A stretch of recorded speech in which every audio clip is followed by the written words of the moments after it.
How are we doing, everybody? Welcome back to the channel. I'm Ron Swanson. We're joined tonight by the one and only DJ Petrovsky from Sobering Stories. And tonight we're delving into DJ Fantastic. Petrovsky from Oh, hang on a Sobering second. Stories. Now And I've tonight got the we're live delving stream somewhere. Hang on. into it's DJ not going well. From, Oh, no. oh my God, there's so many things that are playing. Nick, I'm so sorry. Oh, you're good.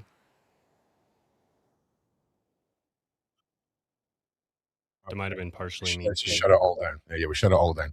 Sorry about that, everybody. I need to bring up your links again, mate. I just had to nuke them. But yeah, Nick, DJ Petrovsky, Sobering Stories. We're going to be delving into another aspect of Hayden's story, but also delving into the real life activities of Diana Jenkins, and of course, an individual from Hayden's book she refers to as Stella, who will continue referring to as Stella, or the wife of Satan, as she may be known for legal reasons. Throughout the show. Yep. Ron is having some camera issues here. So, Nick, it's good to see you again, bro. How you been keeping? What's been going on? Man, I've been good. It's good to see you again. It's been a hot minute since we've got together, so it's good to be back. Yeah, Thanks for having me on. you're very welcome. And, yeah, a lot's been going on. Just really busy making stuff. Making stuff. Hell yeah. Got to make some stuff. You know what I'm saying? So that's what we do here. Making Stuff is the name of the game, bro. You know what I mean? Yep, exactly. So what I'm going to do now is get your link back up and then try and segue to where we were meant to be segueing at the start.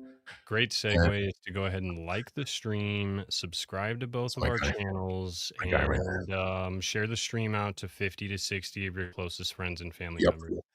Yeah, go grab all the nieces and nephews' tablets and just stream it on 6 or 7 devices. That would be great. Well, of course, Sobering Stories right here. Links are in the description. The mods will help you guys out by posting them throughout the stream as well. Please like and share. And you know, you've done a video yourself on this whole subject, right? Mhm. And take us through your sort of first impressions of when you found out about Hayden compared to where you are now after you've sort of started to peel the label away, so to say. Well, as typically happens, I'm not really big into pop culture. So that's what I love about the channel is that I get to learn a lot about all these people that I really don't know much about. And Hayden, I was like, that name does not sound familiar at all to me. But then I looked at her and I was like, okay, no, I do know her. And yeah, at first I was just like, man, another young Hollywood / music industry / entertainment industry, we'll just say, death. And she is the same age as I am, and she was like 5 days away from her birthday. And I couldn't have planned this better if I tried, but I actually posted my video. I always post on Fridays. It just happened to be her birthday that day. But really good video if you guys want to go check it out. But we'll talk about some of the stuff here, but I try not to overlap what I talk about. So yeah, we'll talk about some new stuff. I think you're muted. Yeah, let me know if Nick's sound is a little bit better. I've just adjusted the sound. There was an issue at our end there. You were coming through, Nick. Yeah, you can give a little tweak. Was it quiet? Yeah, I think so. Okay, weird. Yeah, I have one of those SM7 MBs. It's super needs a lot of gain. How's that? Better? Yeah, that's fine. Yeah. All right. Well, if it still sucks, let me know. No, you should be fine, mate. Sam, thanks for watching both. Yeah. Yeah, Streamlabs let me go live on my channel, so I'm trying it out. Oh, good. Yeah, I thought that was cool. Yeah, and that's freaking right. Okay, so take us through it. You know, when I actually watched all of your videos on Hayden in preparation for my video, because of course, with everything that Kim is usually the one that finds out about, like literally she's the one that texted me about Dolly Parton just now. And same thing with Hayden. She's like, yo, did you hear about this? You should talk about this. But with Hayden, everybody was showing that video of her talking about the whole yacht incident. And so, of course, like everybody else, I was like, who is this? Who are these people on this yacht? Like, I've got to figure this out. And like you know Babs. I know somebody who knows Babs, but I reached out to them just to get their opinion on it. And surprisingly, it was already all over the internet. Like what they had to say was already everywhere, which I thought was kind of crazy. because I wouldn't have made that link like immediately. It seems Yeah. like it was immediate. People just immediately were like, "Oh yeah, Diana Jenkins and James Blunt," and I was like, "Whoa." So immediately I was like, "This is wild. I don't even know who James Blunt is." It's wild that Diana Jenkins is being brought into this because I did a video about Anthony Bourdain. Like Mhm. that had to be like 8 months ago, maybe a year Mm. ago. It was a while. Yeah. I was talking about the silent children stuff. And of course, Haiti is a huge thread between all of that. And Diana comes into play because she was also a part of a lot of humanitarian aid. She also donated millions of dollars to the Clinton Foundation to help with their humanitarian aid Mhm. efforts down there. She also has her own humanitarian aid efforts that she does in Ukraine and in Bosnia, and because she's Bosnian, her like background. And so, yeah, I just thought it was wild that she was getting brought into things, especially with what I know about her. I know that she litigates people who bring stuff up. Like if you guys know Mm. what NT Lawyer is, NT Lawyer, I Yeah. actually included that in my video. But Mhm. that post that he included in my video, he actually got sued or was threatened to be sued over that. And he actually had to like retract his Yeah. statements and And apologize and all that. yeah, I've interviewed Andy a few times. He was a co-host on a podcast I used to have. Oh, that's cool. He's an interesting guy, actually. Sure. Just in case there was any wonders what that was, I've read the alleged Yep. sections. Alleged. Um, okay, so I should have worn my allegedly Tanya, shirt. Tanya, listen, right? Her full name is Selena Diana Jenkins. Sanella. It's Sanella Diana. Sanella And Diana Jenkins, I and the think woman in Hayden's book whose name has been changed is Stella. yep. Sanella Stella. I'm not saying they're the same person for legal reasons. I'm merely saying words. They're both And words. and That's what I'm Stella saying. is not like a it's not like Stella is like a Jane Doe kind of a name. You know what I mean? Like you're not gonna call like Jane Doe is what you call a Jane Doe or like Well, a you know what a I'm calling it? mysterious I'm person. calling it definitely me not saying they're the same person. That's what I'm saying, Nick. I don't know if you're Oh, saying yeah, that, but yeah, I'm no. saying I'm not saying Stella anything. I just think that and Stella is not the Sanella, name. That's all. surely different people. Okay. But just in case there's any confusion, we will be referring to the person that we know is the same person in those two persons, maybe allegedly, as the bride of Satan, just for legal reasons. Okay. Okay. Okay. Okay. Carry on, Nick. Um let's Nick's see. like, oh, we've said, like, no, Ron, I have the same ADHD you have. If you Yeah. can't remember what we were talking about, I can't remember what we were talking about. All right, so you were talking about you Well, went. you brought up Diana's boat, which I definitely talk about, and that was kind of explosive. Also, the video, I'm sure most of you guys have seen all of this by now. If you haven't, hopefully you'll go watch my video and you'll see it there. But anyways, the James Blunt video that 1 second, Nick. Keep going. he released this video on August 14th, which means it had to be well like made well before that. But Hayden's book was released like 3 months before she died. So the likelihood that this video was in the works around the same time or even after knowing about her coming out with this stuff is highly likely. I don't know how long music videos take for them to actually put together and make, but my speculation is that he did know that this was coming out somehow and this was made. I don't know, or maybe he didn't and this ended up coming out and then it threw everything off. But that boat video is way too suspicious. The guy being on the menu with what we know about 23 Yep. is suspicious. There's just How so about many that? things that are weird about that Yeah. altogether. How about in a fictitious world where you have a fictional group of people who like to humiliate and force members of their group into public displays of cryptic confessions, shall we say, within movies and within the music industry. Does it not seem a bit weird that no one's deleted any comments from underneath that video? Like James Blunt's new music video still has every single comment It that's been does. left. Some of them have got 2,500 upvotes. I think it looks more suspicious if he does, just like Tom Hanks. Like that looks so sus when he deletes all the comments, but he keeps posting. Well, You're here's the like, thing. nobody. Here's the thing. If James Blunt was the guy running his own YouTube channel, sure. But James Blunt doesn't run his YouTube channel. It'll be his record label, right? So why would a business leave that up? Because Honestly, there's no investigation. James Blunt isn't under investigation.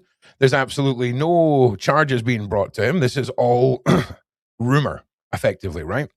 unless he had some insider knowledge about her dying and knew that this was going to literally skyrocket views on his video, and then comments on the That's video, good or bad, ultimately boost exposure on the platform. So maybe turning off comments would actually hurt the video. I don't know. I really don't. I But mean, you're not. timing's You're interesting. right. The timing is insanely weird. Like you can't. There's no way around it. Even if James Blunt wants to not deny it all up and down, he's one of the few people that I was able to identify that really does fall into the category of who Hayden's talking about. And like, I don't want to accuse him of anything because it may not be him.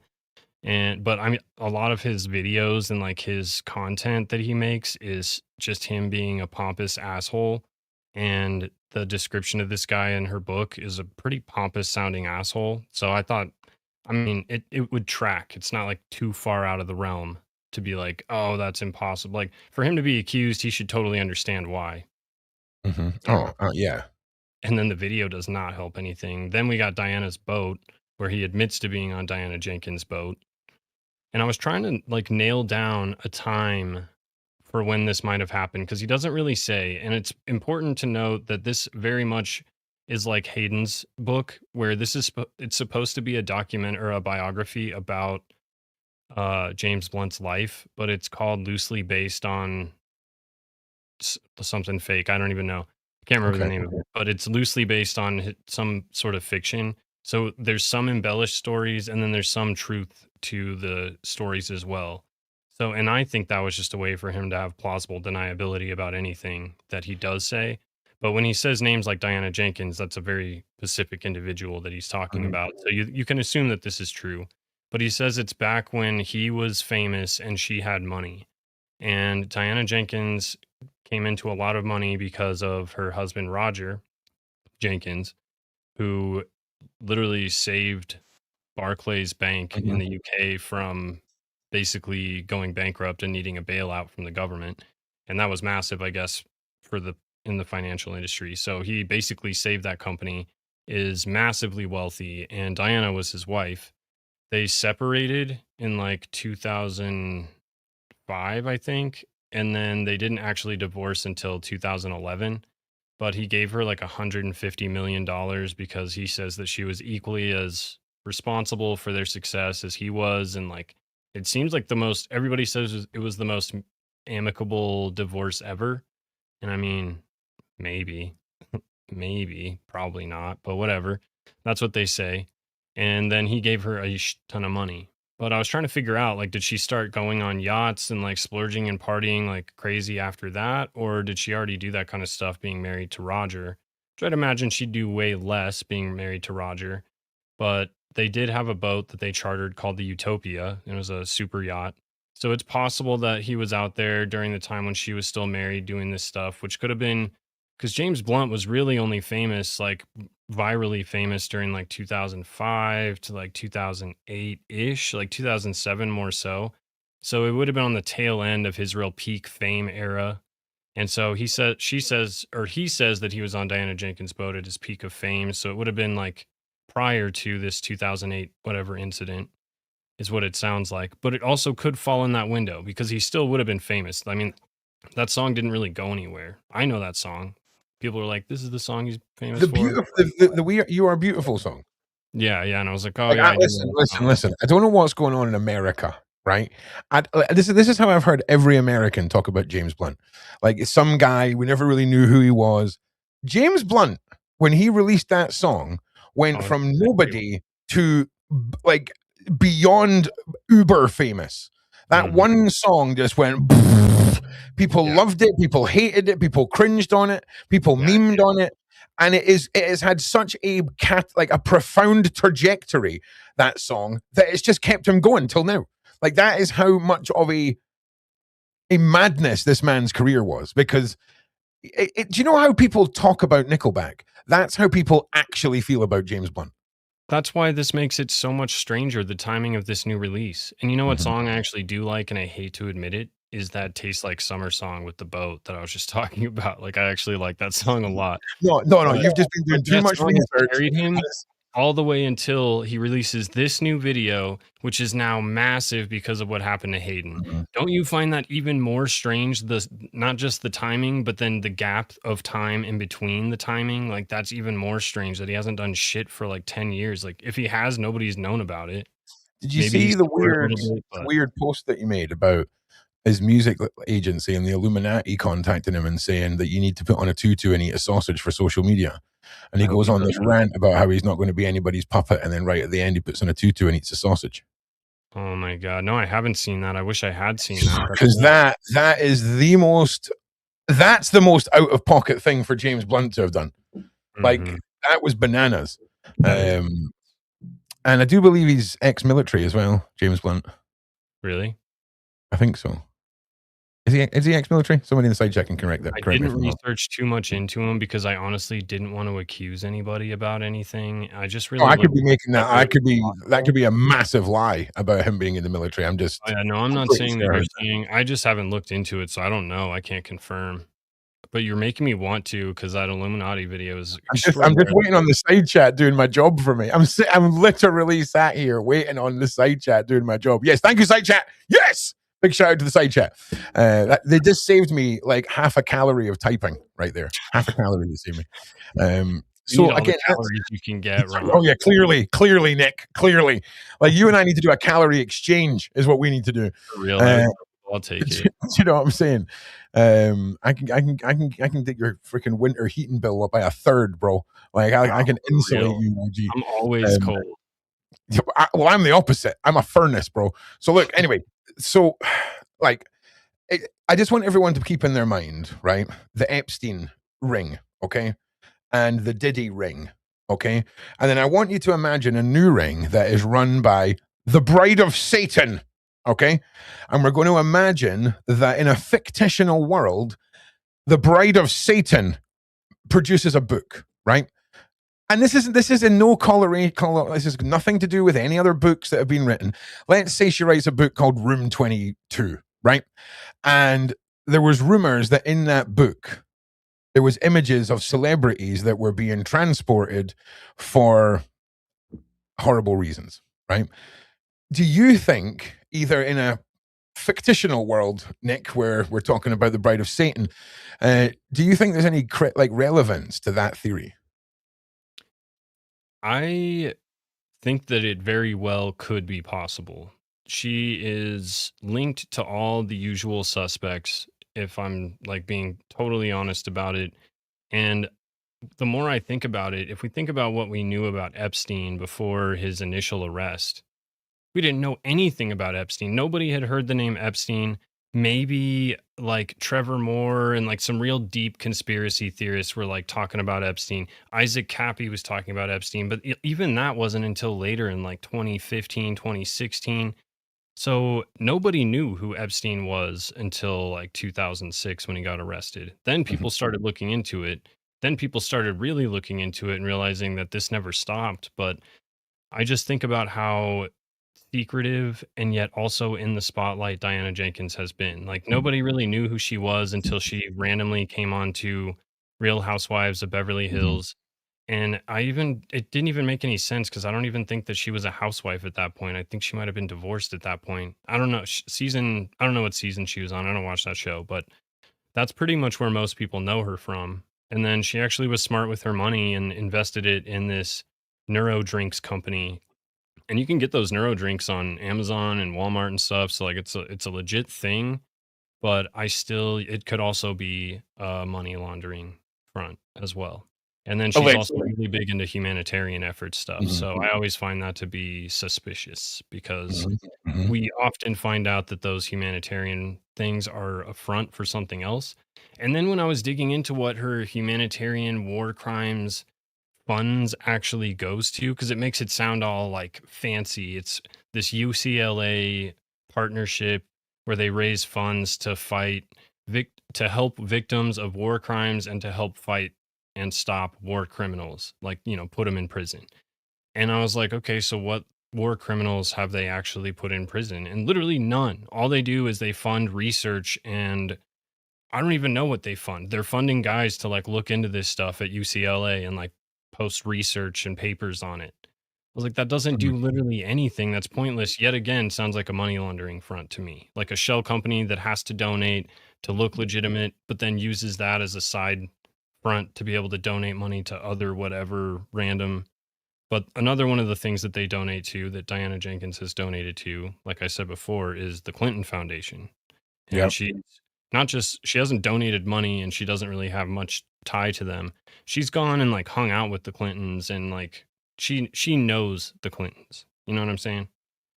So she has, like I said, she's got all the usual suspects as friends, and she gives me very, very serious Epstein vibes because of that. Like nobody really knows anything about her. She's this extremely wealthy, I don't know, probably billionaire at this point. She got $100 million. She's invested it. She has tons of, she's making tons of money on that. So I don't know. I really don't know Okay, well where let's she's at now. let's look at some things that we can look at that are real, and then do you want to fancy playing something that I like to call wild speculation, Mhm. which is always a fun game to play because you've Oh, seen the images from Room 23, right? Like, like, yeah. did you Well, know let that? me just say that book cost, and I couldn't find it on the website anymore, but maybe I saw it on the Wayback Machine once. But it was $4,900 for that coffee table book, and it's Yeah. got 100 celebrities, so it's 100-page, Do you know how much probably. it is now? You seen how much the copies are going for now? Mm-mm. Like, There's still copies available because I heard there was only 1,000 copies that they made. So I was like, I don't know if well, it is. there's definitely been a couple of here's one that was on eBay X amount of years ago and things like this. But who knows if that's just fake posts, right? But here's the thing: do you know how many celebrities were in the book? I Like read 100. how many different celebrities were photographed in the book? 100. How many of them appeared in the book? Actually, that I don't know, but I know that over 100 celebrities were photographed for the book. Exactly, right? But I'm pretty sure there was only 27 of them in the book. That's possible because yeah, on the there's like a slideshow on her website, and it's only like 20 or 30, like you So said. if you took 100 of anything for a project and then ended up with 27 as your final result, there's something weird about that. Okay, especially when you start going through the list of people that didn't make it into the book. It's a good point. And the image of Hayden, there's two, right? There's one of her in a bathroom staring at somebody, and if you Even before the Hayden story, when I was looking at the Room 23 book before, I think I've used that photo even when I was talking about it in my last video because it is one of the creepiest photos in the book. Like, and it's got this guy who half of his face is cut off intentionally. yep, of course. I mean, So, it and couldn't her be face looks more. scared, like legitimately Mhm. frightened. Well, here's another one that I've not spoken about yet, right? And it's the image of Lindsay Lohan.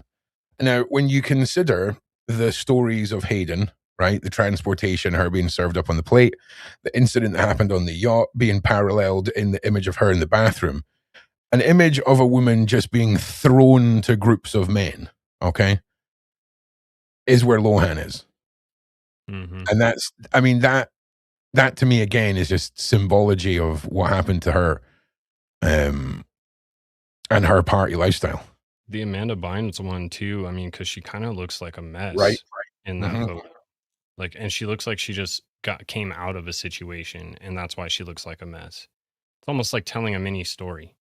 And Right? these photos are like, I guess the explanation is that the chick Deborah whatever that made the book with Diana is that's what she's known for, is like sexually provocative artistic photography, and Hmm. so that's why they went that route. But I'm like, that seems intentional for sure. Yeah. Well, I mean, there's ways of going about it. Every single image seems to be capturing a moment where it's not about the individual in the picture. Mhm. Does that make sense? Like, there's some of the images, like, for example, the images of Diana Jenkins, there's one where she's blonde and smoking a cigarette. It's a freaking great shot. And the one with George Clooney, she's the chick in the background. Well, yeah, and here's another thing, right? There's a couple of images where there's guys stood by themselves with cameras. Dennis Hoffman is one of them, Mm. and Larry King is another. And I'm Oh, wondering if you know who else is in the book? who Is Hayden's future husband. She didn't know him at the time. That's actually how they met, was this book. oh, really? Vladimir Klitschko, that's how they Oh, yeah, met, was dude, doing that the is book. so weird. As soon as you said that, his image appeared. That's And so he's got a weird. freaking black eye, dude, which is Yeah. funny because he's a boxer. Sure, I get the reference, but it's also a little bit sus, Yeah, if you but know what isn't it very interesting that it's placed on the one individual where it can be passively written off? Mhm.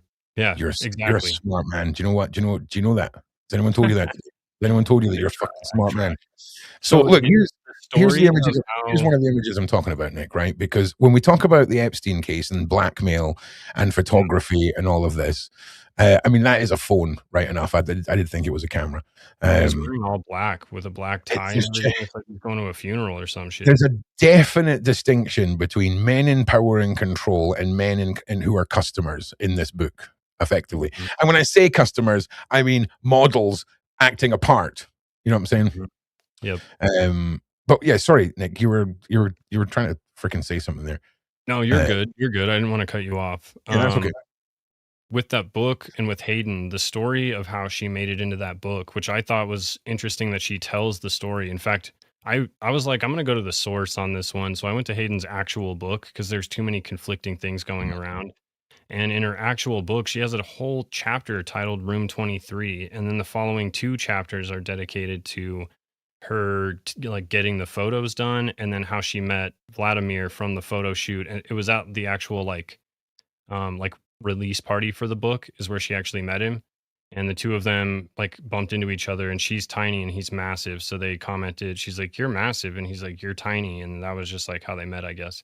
But to get in the book, I thought she would be like recruited, or like there'd be some interesting story behind it of how she actually got suckered into doing this book. But basically, she says that she wanted to get her makeup and hair done for some reason, for something else. And she needed it done in a really short amount of time, I guess. So, and she wanted this girl, Annie, who I guess was her makeup artist at the time, to do it. But Annie was doing makeup for people doing this Room 23 book at the time at Diana Jenkins' place. So she said, roll through over here and I'll do all your makeup and hair and everything. And then you can snap a couple photos and then you can, yeah, blaze out. So Mm, so she goes over there, gets her makeup and hair done, takes these two photos where she's dressed extraordinarily differently. So that couldn't have been a quick snap a couple quick photos kind of a thing. And then yeah, then she ends up in the book. Out of the 100 people that were taken, she ends up with two photos in the book. mhm, One of which she's sitting by a menu, like one of those like classic menu covering plate covering things, and so that story to me sounded, I was like, wait, she's going to go all the way over to somebody's house. I don't even know how close it is to her house. Who freaking knows how close Diana Jenkins lives to Hayden? But she's going to go all the way over to this chick's house that she doesn't know. And they're doing a super sexual photo shoot. And she's likely been in weird positions before. She's going to willingly go over there and get her hair and makeup done. She really needs it done that bad by this one person. And she can't do it herself. I was like, I'm not buying that. And this would mhm, be like a funny, quirky little story she could throw in there where instead of people being like, oh, that's suspicious that she's in that book for this reason, it's now a cute, quirky little anecdote that she can throw in there about how she ended up in this book, which also makes the book seem a little less, you know what I mean? It makes it seem a little less sus. Like, oh, I didn't even plan to be in the book. I just showed up and I happily was in the book now. Like, it just, I don't know. It just seemed like a fabricated mhm. story to me, Yeah. 100%. Okay. Yeah, I mean, I can see that. There's James Blunt pictured in Room 23 with Diana Jenkins playing a maid who's squatting down in a pair of scantily clad sort of suspenders and stockings with newspapers on the floor. And honestly, it looks like it looks like she's going to take a pee on the floor. Like I've got a puppy right now. Okay, we've moved on from putting newspaper down. Now we put down puppy pads, right? But it's a mad one. The whole book is just full of this. bizarre imagery and possible subtext with what the image is referencing. And he's It's not looking at her in madness. that photo, he's looking at the floor where she's cleaning, almost like, Mhm, "Yeah, that's right, clean that stain." mhm. And, Yeah. like, just and that's the pompous, like, persona that I get from James Blunt too, so it is kinda like it almost seems like, okay, that's telling a story about something that is accurate to him. What makes us think it's not accurate to the other people in the book? They're not telling a little mini story about them, and this is Mm. maybe their humiliation ritual in some way. It could be. I mean, if you were allegedly the bride of Satan in this fictional situation that I'm going to give you, if you'd made a book and you were being, accused of international human transportation, right? Like this is a very off vibe book considering the world that we live in, and the Mhm. accusations, of course, are that allegedly. Let me just put this up on. Let me just put the banners up here. Also, I would like to say, and there's been no criminal charges being brought against the Bride of Satan. There is no potential court dates for the Bride of Satan. All of this is speculation against the Bride of Satan. Mhm. And like, if the Bride of Satan is accused of being an international transporter, which she has been allegedly, but I mean, I'm not saying she is. That's not my words. I mean, she has been accused of it, that's not a Yeah, lie, that I is mean, she definitely true. has. Yeah, Yep, she's yeah, actually sued people over it, so, yeah, she has been exactly. accused. Uh-huh. And I think it's Which kinda might interesting that it mostly stems from this book too, is what I figured out, or like what I've read everywhere. This book is kinda what sparked everything, and then the anti-lawyer post kinda blew it up Mhm. more. And I mean, we're not saying that. We're just saying that we've heard people saying that. Do you know what I'm Mhm. saying? That's what I So read online. mhm, mhm. So it seems like it would be quite easy to point a finger and say that the fact that there's 1,000 copies of this, the fact that it seems like the most self-indulgent book for people to choose from, like when you see a movie and a guy goes into uh establishment of the evening services and the women all line up against a wall. It's like the book version of this. That's what people are saying. I'm not saying that. I'm just Well, saying that people are saying that they're saying that. think about you go over to somebody's house and they actually have that book on their coffee table. I felt so awkward looking through those photos. Like a couple of them, you're like, oh, this is a cool, sexy picture of like XYZ celebrity. But then you Mhm. hit like Hayden Panettiere photos and you're like, whoa, wait, actually, I don't know how I feel about this book now. You Right? immediately get uncomfortable and you're like, wait, were they forced into this photo? What's going on here? It's just Yeah, it is a really madness. weird.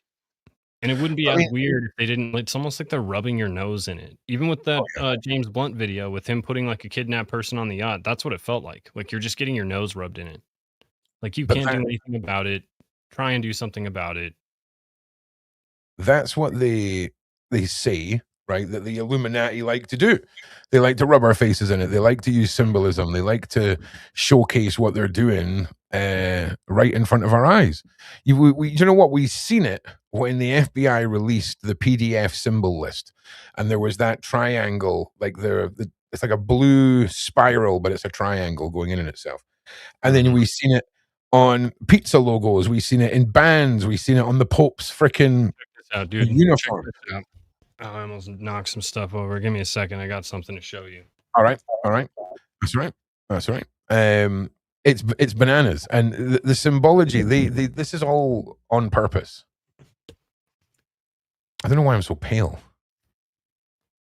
Oh yeah, okay. See now, it's technically it's hearts inside hearts, but I mean that is pretty close. I mean, that's as close as it gets. This is on an official, Care Bear. Let me pull it up. Hang on. I was turning it into a backpack because I thought it was the creepiest bear. I was like, "This is so creepy." That heart is definitely there's like 2 or 3 of them in there, plus it's rainbow. I don't know, man. I was a little it was just I mean, maybe it's just because 'cause I'm predisposed to this kinda thinking, but I definitely Yeah, I saw it. mean, it's here's the list. Like, if you Turning it if into you a really backpack. want to be upset, like, look at the second one on here, right? And then remember, like, the Walls ice cream logo, which is exactly that. Yeah. Yeah, I mean, Pretty it close. It may not be the same, but it's a pretty little close. bit. It's a little bit. It's a little bit. For Do you a know what I kid's mean? toy? Yeah, I mean, it's not good. But It's this, I not mean, good. That's fair. That is this definitely is straight up the Walls ice cream logo. Do you know what I'm mhm, saying? Like it's yeah. bananas. It's bananas. Um, And I think so Voodoo look, Donuts got wrapped up into it somehow too. oh They had my God, well done, yeah, well I done. can't Do you remember. I know, just remember it was something. I don't remember what it was though. bro? Do you know, Nick? You're the only person I have ever met that knows the link between Voodoo Donuts and that symbol, right? Oh yeah, I got I deep just into the pizza stuff, and then it linked up to Voodoo Donuts at some point. It was one of those giant maps that you see on like 4chan or whatever, and I was like, "Ooh, Voodoo yes, Donuts, huh?" yes, But yeah, and I forgot. That was a I while just, ago. That was probably when I was going through the Silent Children stuff, honestly. But yeah, I and do you really know don't what's remember. really here it is right here. So this is what Nick is talking about right here. Where Yeah, you can see exactly. the little symbol right there on his I'm tummy. pretty sure they changed it like really quick after that. Like they changed it very quickly. I think. So this is one of their donuts, and they put one of these swirls on the tummy, right? But Does I that mean, look like a kid screaming and running away? bro, listen, we have to assume that it's okay for there to be like adult donut shops. It's okay, right? But that's we know what that symbol is, bro. Do you know Oh, what I'm saying? no way, you just connected something for me. So Okay. in my video about Hayden Panettiere, Yeah. I talk about her brother's artwork because I was looking at her brother's artwork because he also died and he was best friends with Mhm. her boyfriend. That's how they got introduced was through this boyfriend that is the super douche that's going viral right now. Oh yeah, But yeah, Brian. anyways, her brother's artwork on Instagram, if you go through his page, his artwork is straight up neo-expressionism, just like Jean-Michel Basquiat. Now, if you get into the frazzled dot stuff, then you'll end up finding tons of Jean-Michel Basquiat lore. And it's so weird how many celebrities take an artist who spoke out against the wealthy elite and really tried to promote the like suppressed class, especially the black community. And they took him and adopted all of his artwork. And now his pieces have been some of the most expensive pieces ever sold. Excuse me, ever sold. His one like skull piece actually was like $110 million. It just sold like not that long. What? Yeah, insane, right? But Ellen has a piece on her wall Wait, in wait, the wait, wait, wait. So, studio. you're talking about Patrick Hayden's brother's Swayze. artwork, right? Yeah, this is Hayden's brother. Well, it's not his artwork, but his artwork resembles Jean-Michel Basquiat very Okay, much. okay. Like I got this vibe that he was very influenced by him. It's not expressly stated anywhere. This is all just me speculating. This is everything this is all just me thinking through it. But I did say this in my Okay. Hayden video. I think that there is something Haiti is consistently a thread between a lot of these stories, including Diana Jenkins, because she had the foundation with Sean Penn Mhm. called the Jenkins Penn Foundation. They went down there like instantly and started doing humanitarian aid. Clinton Okay. Foundation, all these other celebrities, Lincoln Park, Chris Cornell, everything. Haiti is known for Haitian voodoo, and Jean-Michel Basquiat's dad was full-blown Haitian. And in a Okay. lot of his artwork, he depicts this guy named Baron Samedi. Baron Okay. Samedi is basically the Haitian equivalent of death. Like that's what they picture it in their Okay. voodoo lore. But I've always felt like there's some sort of voodoo. I even thought maybe the voodoo it's been tied to black magic, this Baron Samedi guy. In Okay. fact, there was a guy who was a dictator for Haiti for a while, and he literally dressed like Baron Samedi all the time. And I guess when people die, Hang on. they cut their nose. Sorry, go ahead. No, no, no. Hang on. Just you need to remember where you've left off. Baron Sumay. What? Wait a minute, bro. Okay, so then Bro, check this keep out. going with this. Baron Keep going. No, no, you Samedi keep going with this. Baron Samedi, just to tie everything back real quick, and then I can kind of let you guys know a little more about him. Well, let me finish my story about this dictator. He Yeah, would dude. talk like really nasally because Baron Samedi, his depiction, he has cotton stuffed in his nose because that's like a ceremonial death tradition for people in Haiti, a Okay. voodoo tradition.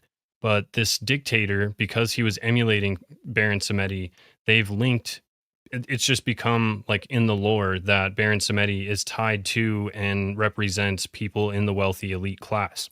because of this dictator, like embodying his persona basically.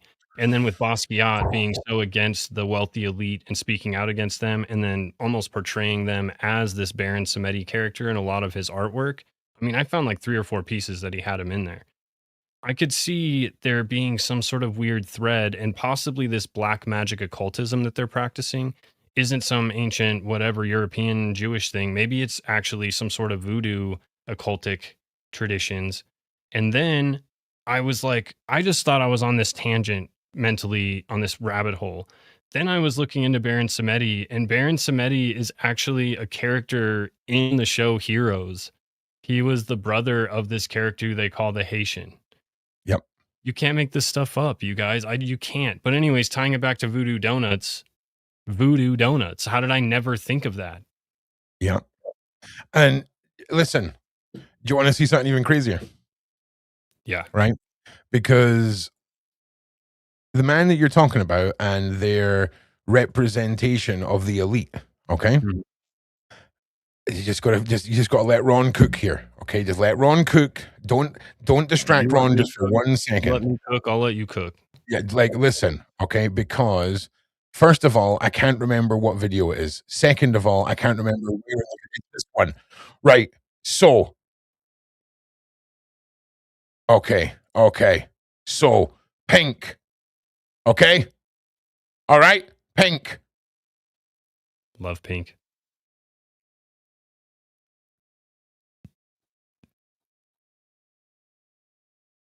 I don't know. Wait for it. Baron Samedi.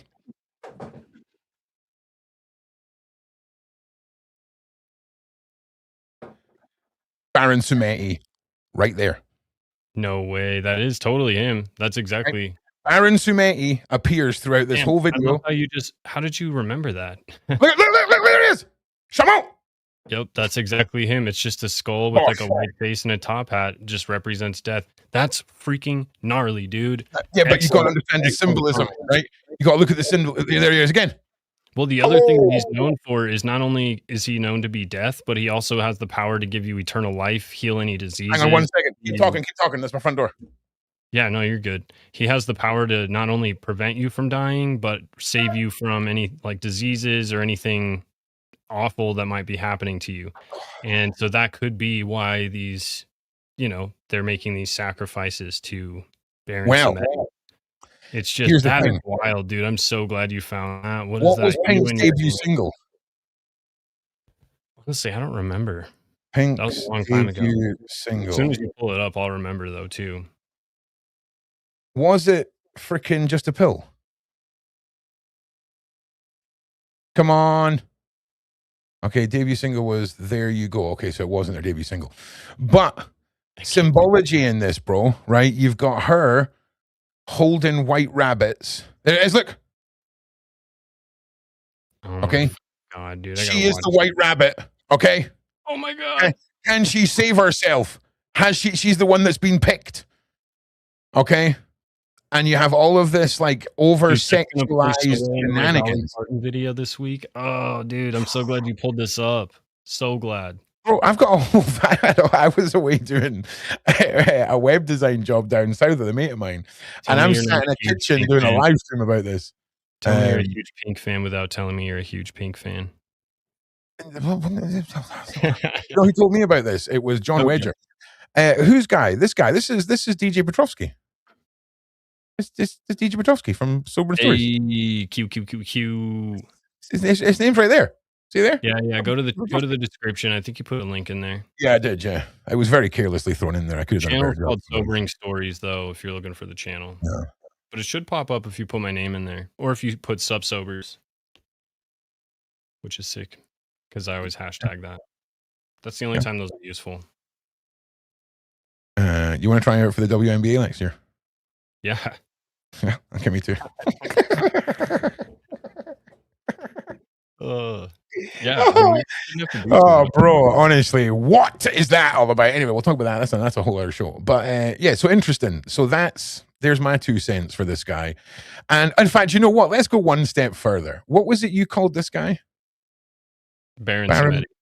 Baron S-A-M-E-D-I. Oh, ED. it doesn't matter. Even if you tell me, I'm not going to get it right. Baron, which I've spelled Darren, by the way. Darren I'm Samedi. sure Voodoo. I'm sure that. Hang on a minute. Voodoo gods. Too girly for the NBA.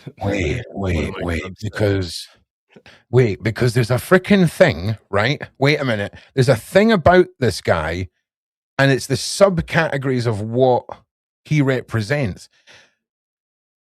Oh, it's all in my video. It's all in my video. No, I've seen it. No. I need to see the pictures. Oh, previously mentioned God of Death, husband of a similarly powerful voodoo spirit, is one not to be forgotten. His role in voodoo is one of ruling over the realm of the dead, and is the head of the Genihana.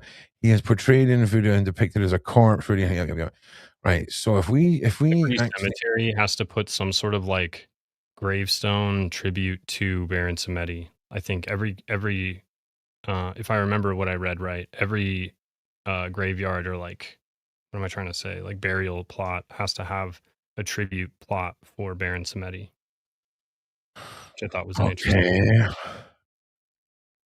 So hang on, just give me 2 more minutes on this, and then we'll get off this one. Baron I've Samedi. never heard of this dude, so I was really stoked.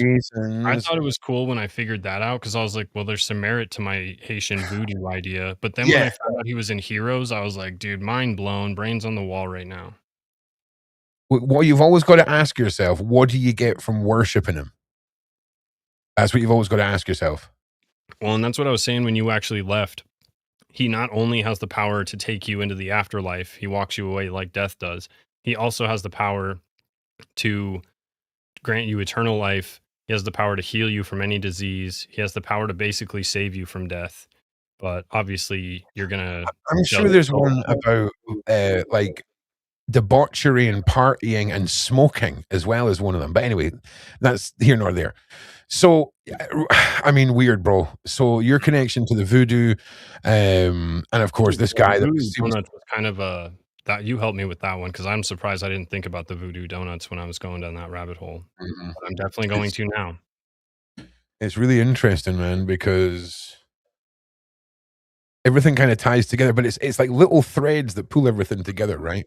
Yeah, randomly they do. That's what I think I've gained so much, and probably you too, from doing so many videos and doing so much research on these topics. Probably a lot of the subs here too, but you just over time, you don't even mean to. You just your brain links them together. You don't even mean to. I'm like, oh, voodoo, what? And it just happened. I didn't ask for that. Oh, I came here to make camping videos. Yeah, I love that. I literally just came here to make camping videos. Do you know what I mean? And today was a fun day. I got sent this just while we're side questing. Might as well. Yeah, why not? I got sent this today. Odin spoke to me, right? So these two guys are on a podcast, and the first thing they're talking about is I was on a podcast with a witch. This is Mike. I interviewed Mike. I'm that witch on that podcast. It's mad. So we're going to be talking about that after the show because we're going to talk about it, right? Okay, let's circle back, right? So, do you know what? Do you want to punch Brian in the face a little bit? Oh yeah, let's punch Brian for sure. Do you want to bring up some classic Brian imagery? Yeah, I think I'm down to do that. Oh my! Well, do you know what's funny today? I looked up pictures of him, and he smiles normally. I've got other footage of him talking normally, right? Mm-hmm. So what's going on there? People say he's on substances, right? You've been around people on substances. They're very clammy. Okay. Yep. Like at some point, the paler you get, the more kind of like condensation that builds on someone, like a cold beverage. And I mean, he looked like he was off his nut on something, but he also looked like he was off his nut on nothing. Yep. Just you see what I'm saying? Like there was like the pupils were dilated. At one point, though, Mr. DJ Petrovsky, they bring up the subject of our mother, right? And it's the only time during that interview where he doesn't talk out the side of his mouth and he looks directly up in the air when he's speaking. Yeah, he gets all serious for a second. Well, he gets all serious up for a second if you call talking like this serious. Yeah. Do you know what I'm saying? And then at one point, he turns his head this way and just starts talking this way. Like, so I can see, unless in between every question there's a makeup woman running in and just dabbing that forehead and like topping up the makeup, which it could be. Because legend says, DJ Petrovsky, he's still in that diner. He's still in that diner, spaced out of his mind. So, really? no. I believe it. Let's go. Let's do it. I'm here. Definitely seems like he's faking it so hard. And I mean, if you think about it, he knows he's going into a TMZ interview, and TMZ is going to be a massive platform for him. But well, then that's exactly why you wear a backwards baseball cap and speak like. Dude. Yeah, and he was trying to sound so hard like Matthew McConaughey with that like sexy southern slow twang, like. And he tries to, because I sent you that video of him at the drive-thru, and he talks pretty normally until he starts trying to hit on the girl, which is my god, yes. And he sounds all like, "Hey, you're not too bad yourself, girl," and like you're just like, dude, come on, you're so cheesy. Like you have secondhand embarrassment for you right now. So this is the video that you're talking about. Do you know what's crazy? I never realized he was driving this vehicle. Yeah, I genuinely thought he just got in this vehicle. He's driving this vehicle. Like, oh boy. Okie dokie. What's that, girl? Huh? Hey. Did you catch her name? He looks like he's talking to his own shoulder. Like he does. Did you blowing like kisses like? Yeah. No. Whose name? He's at a drive-through. Who has he seen? Has he seen the back of the woman who's driving in front of him's head? Has he seen her arm come out the window? Yeah, who is he talking about? Yeah. I can understand if they were in a regular queue, but who is he talking about? Did you get whose name? What'd she order? What did she... This is a conversation I've had with my own hand. It's the girl, and so he's at a McDonald's drive-thru. I think he's trying to ask if the chick at the window got the girl's name that was in front of him. Yeah. And he's why would that happen though? Why would that happen? That's what's happening. He's kind of like creepily stalking this girl and trying to figure out her name, and like that's so creepy. Oh, I'm not going to lie. If there was ever somebody I would select to be stalked by, it would be this guy. You would lose if you would just turn left and you would lose him. Yeah. Right? You'd be like, you would be standing there going, "Where'd you go? Yeah, where'd you go?" Do you know what I'm saying? Like, bananas. So again, I just want to rationally put this together.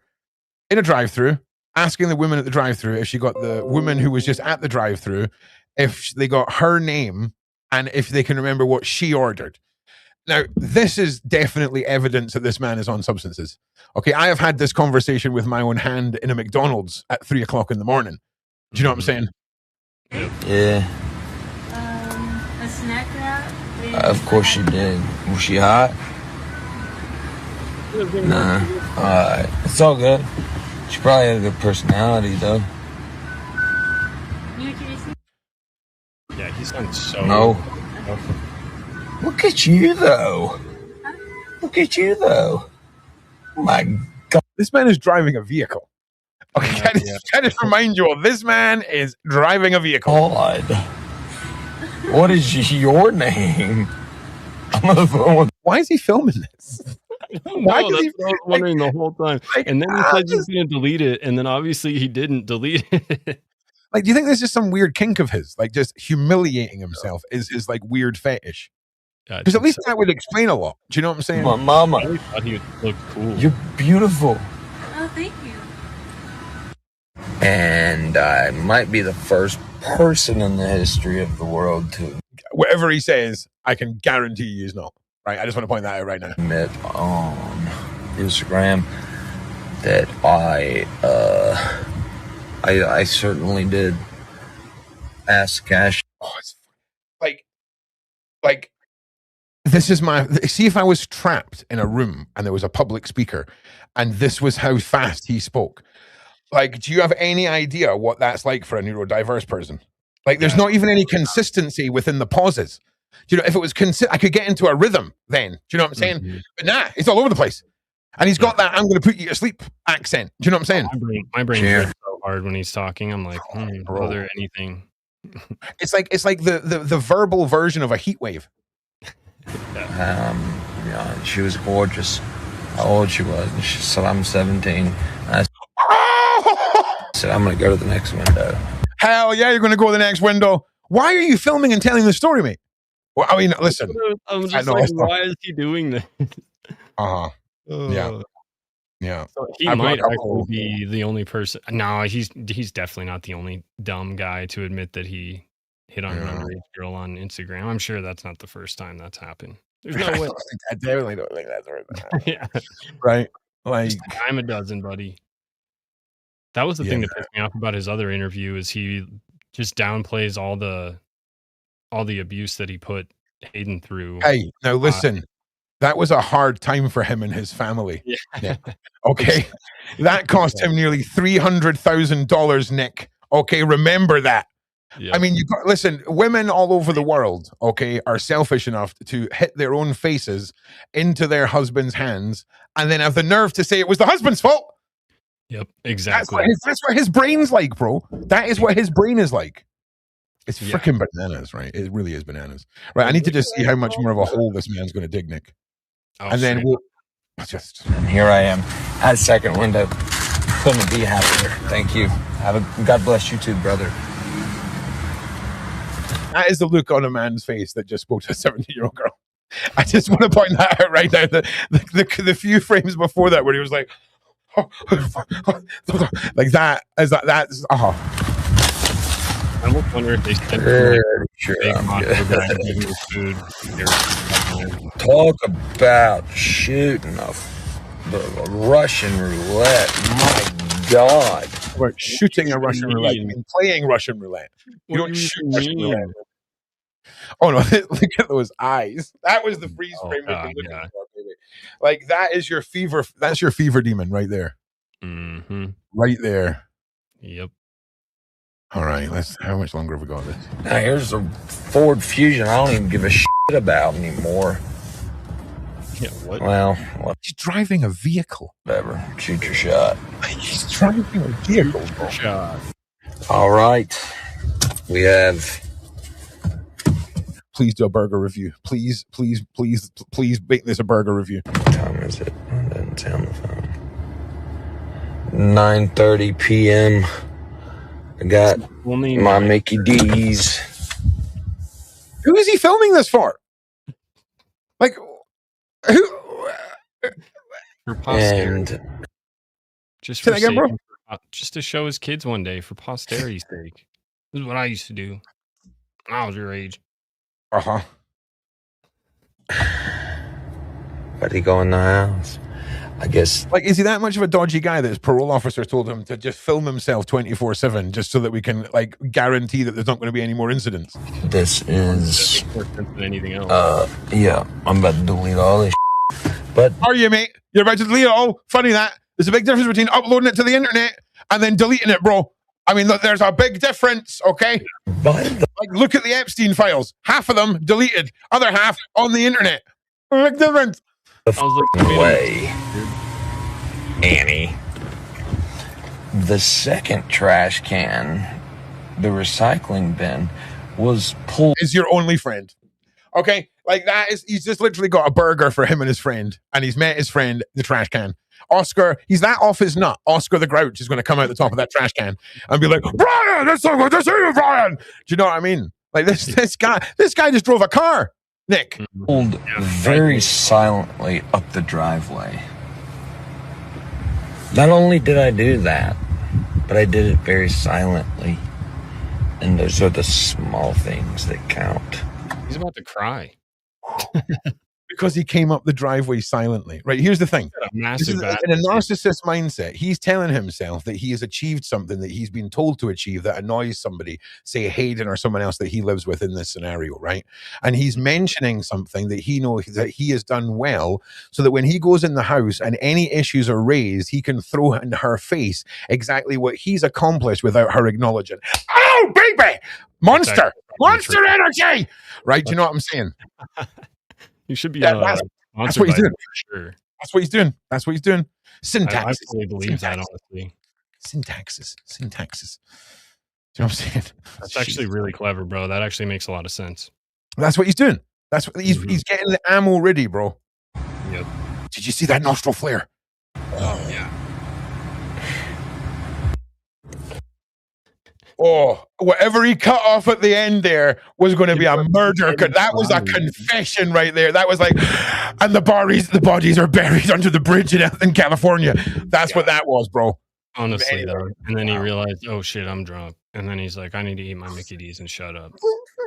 Yeah, straight up. This is the guy Hayden was found at his place in South Carolina where he lives, but they were renting an Airbnb, which doesn't make sense to me. You're renting an Airbnb so you can do that?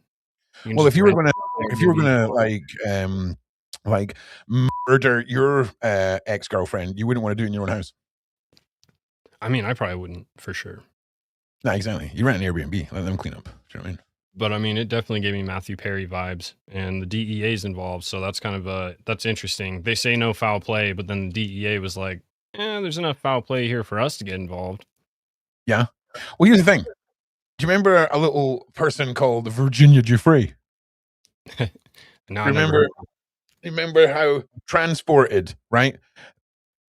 Wrote a book, went on a podcast, then passed away. Mm-hmm. I'm just saying. So when we have a loose end, which from the Epstein ring, which is Virginia Giuffre, and she is a loose end to every single person that was ever on that island. Write a book, talk about it, unalived. It's the same MO. And I'm sorry, but if we're living in the world of Epstein and Diddy rings, they can't have another ring come to light. Like they can't have Hayden coming out here with receipts and dropping absolute nukes, because I don't think the upper echelons can handle another one. Do you know what I mean? I do. I don't know if you've seen this before, but Maria Farmer, did you know that she paints pictures of Epstein victims? Oh, and okay, is she a survivor herself? Yeah, she is, and she was one of the first ones to come out. And okay. She's still alive, but she paints a lot of the victims. But she has one, and I put it in my DeVay Chase video because I said it looked a lot like her. Hey, buddy. I'm pretty sure it was DeVay Chase, but it also could look a lot like Hayden Panettiere. And Okay. it's Maria Farmer. It's called the. I'll just type the child actress and see if that pops it up. I'm just letting you know I'm also about to have a Weathers original. Okay. Oh, so good. Yeah, they're so good. Yeah. Candy apple one, man. Oh yeah, no, we don't. We just have regular flavors because I'm not living in America where you can't just have one flavor of something. Everything has to have 19 flavors because it's America. I'm okay with it though. Like the candy apple one sounds great. Mine's just the soft classic one. Like we're Werther's boys. Yay! Werther's boys. Candy Bros. Oh, That doesn't sound right. That sounds like a website, if I'm being honest. Man, why can't I find it? I don't know. What are you looking for? I'll try and find it. It's Maria Farmer. I can't remember what it's called. It's like either like the child actress or like the child star, something like that. Mm-hmm. Child star. Okay. You'll know when you find it. It's got a pink background. No, I think it's got a star behind her and a blue and yellow background. Nah. Damn. Yeah, it was hard for me to find when I found it before too. This one? Is it this one? Oh, hang on. Let's see. No, it's not that one. Okay. Butterfly is interesting. That's for sure. Yeah. Mm. Are you all right, mate? Like, the dog is having like a mental meltdown, running backwards and forwards through the house. He's having a good time. He's got a ball in his mouth. He's having a good time. Got the zoom in. Yeah. Well, I mean, I'll keep looking for it. If I find it, I'll send it to you. Yeah, no problem. No problem. I know maybe I'll search Reddit. This is Jeffrey Epstein survivor paints portraits of other survivors. Mm-hmm. I mean, I'm not saying this is. I mean, I'm just. Is it this lady? Yeah, This it's one? kind of weird too. I mean, it's a strange tribute to. What the hell is that? It's just based on memory too. Damn. That is quite niche darkness, if I'm being honest. That's what I'm saying. It's really strange. Hey, listen, she's a survivor. If she's working with other survivors, let her survivor be surviving. Do you know what I'm saying? Because, like, imagine these are scenes that tell the story of what she went through, what she witnessed, and in a way, it's like getting it out there, and it's like lifting the veil without having to. It's showing people what's there, what it was. Mm-hmm. And again, I don't think it's one of those things that anyone can really get their head round unless they've been through something like that. Do you know what I mean? Because it'd be quite easy to sit here and be like, well, that's kind of weird. Do you know what I'm saying? That's why I asked you straight away if she was a survivor herself. You know what I mean? Yeah, she definitely is. And she's been very outspoken. Yeah. I mean, yeah, all fair play to her. Fair play, for sure. There's a lot of weird stuff, man, surrounding like there was the other girl that was in that movie with Hayden, the Ice Princess. That was Michelle something. Oh, hang on a minute. Oh, Michelle Trachtenberg. That was it. I was going to talk about her this week, but then Dolly Parton died, so I think I'm going to switch it up. But interesting fact, Buffy the Vampire Slayer was produced by Dolly Parton. Huh. Interesting. But this chick was in Buffy the Vampire Slayer. Mm-hmm. She played her little sister. Yeah. It's weird. Mm-hmm. Also strange death at 39. Also, Mr. DJ Petrovsky, Netflix obtaining all of the licensing for Heroes like the week before. That was super, I think that was the most sus thing ever. Like, do you know what? That's like when you hear like, oh, did you hear that like nobody who owned a pair of green shoes died on 9/11? Like, it's one of those crazy, stupid facts that is actually a real thing. Do you know what I'm saying? Like, it's weird. It's bonkers. Also, that isn't a real thing. That was just me making up a silly thing that people say. I believed it. Do you know what I mean? Because there's just so much of it, man. Mm-hmm. Bro. Listen, dude, you're tangled in everything. Be careful. All right, good boy. Bro, that was like the end. Oh no, we're gone. Can you still hear me? Oh, I can hear you.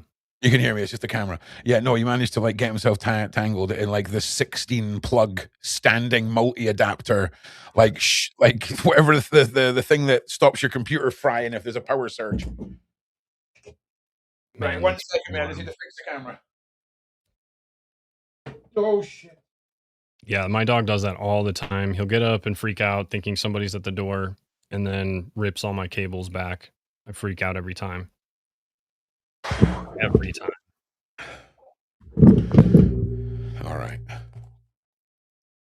All right.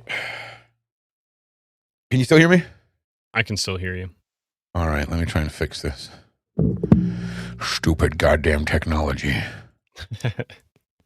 There we go. There we go.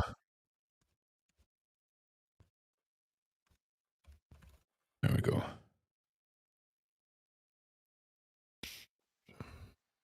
Yo. I can't believe I can't find this. That's so right. I just can't believe I can't find this child star painting. It's crazy. Oh, listen, as soon as the podcast ends, it'll be the only thing you can find on your phone. You're probably like right. 9 copies of it. It's the way she goes. All right, so look, you started off your inquiries.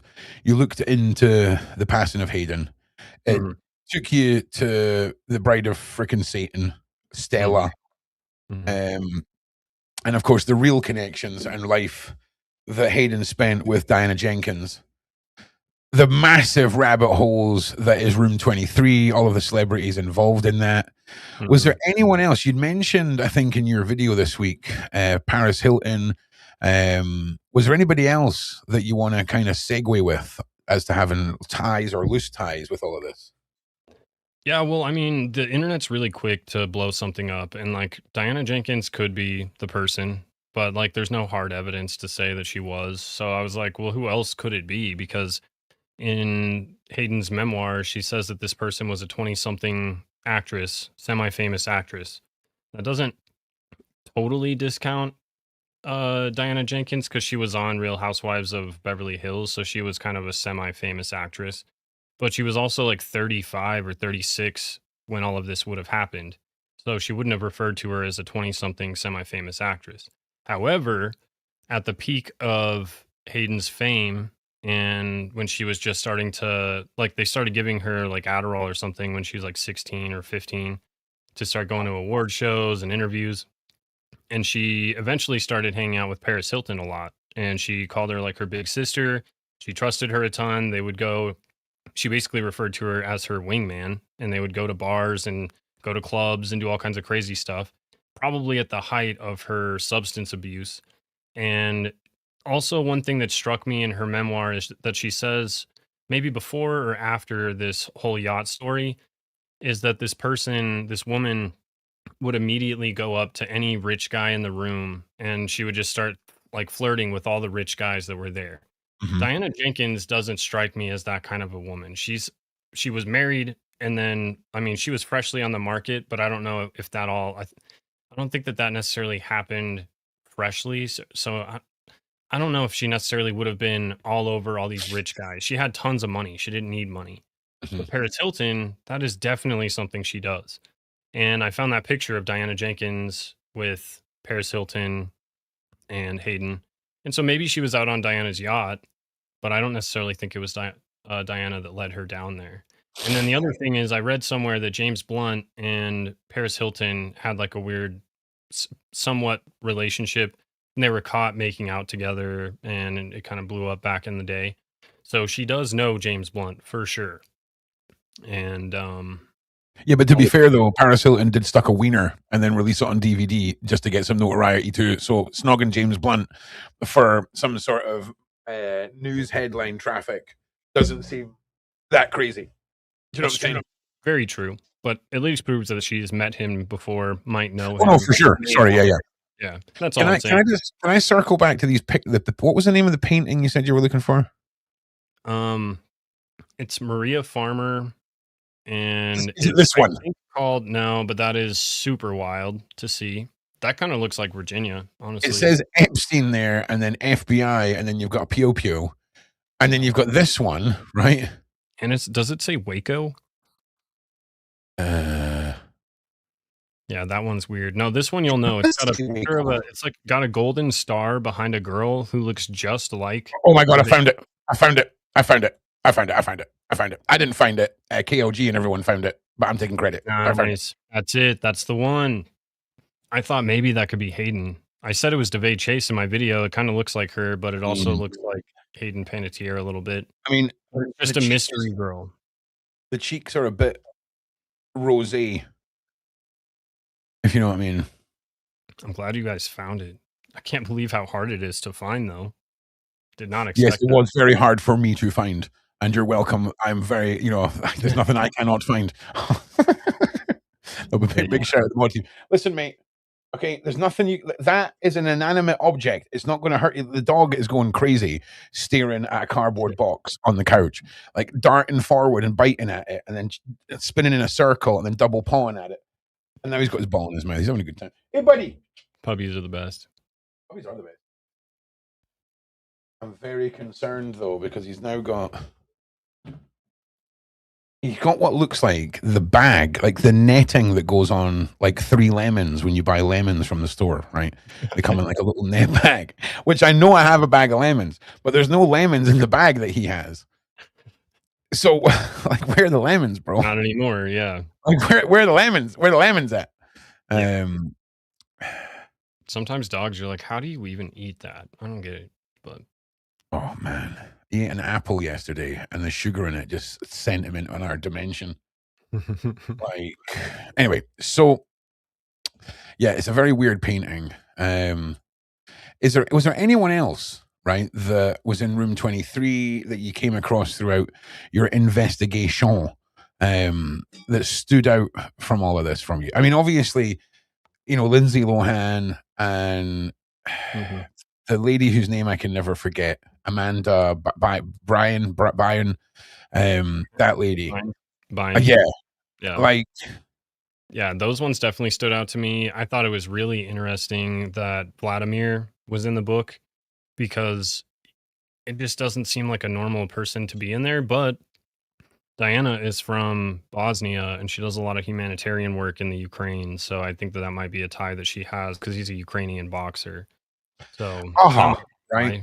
I don't How know. many It are was just a sports random guys? person. How many Didn't are seem like sports? very many sports guys. Like George Clooney was in there, and then all the other guys. I guess James Blunt was in there. I don't remember that many guys from being in the book, and they were always in weird positions where they were like just sitting there, almost like they just did something wrong, or they're about to. Yeah, like I remember. Do you ever heard of the book Madonna's Book of Sex?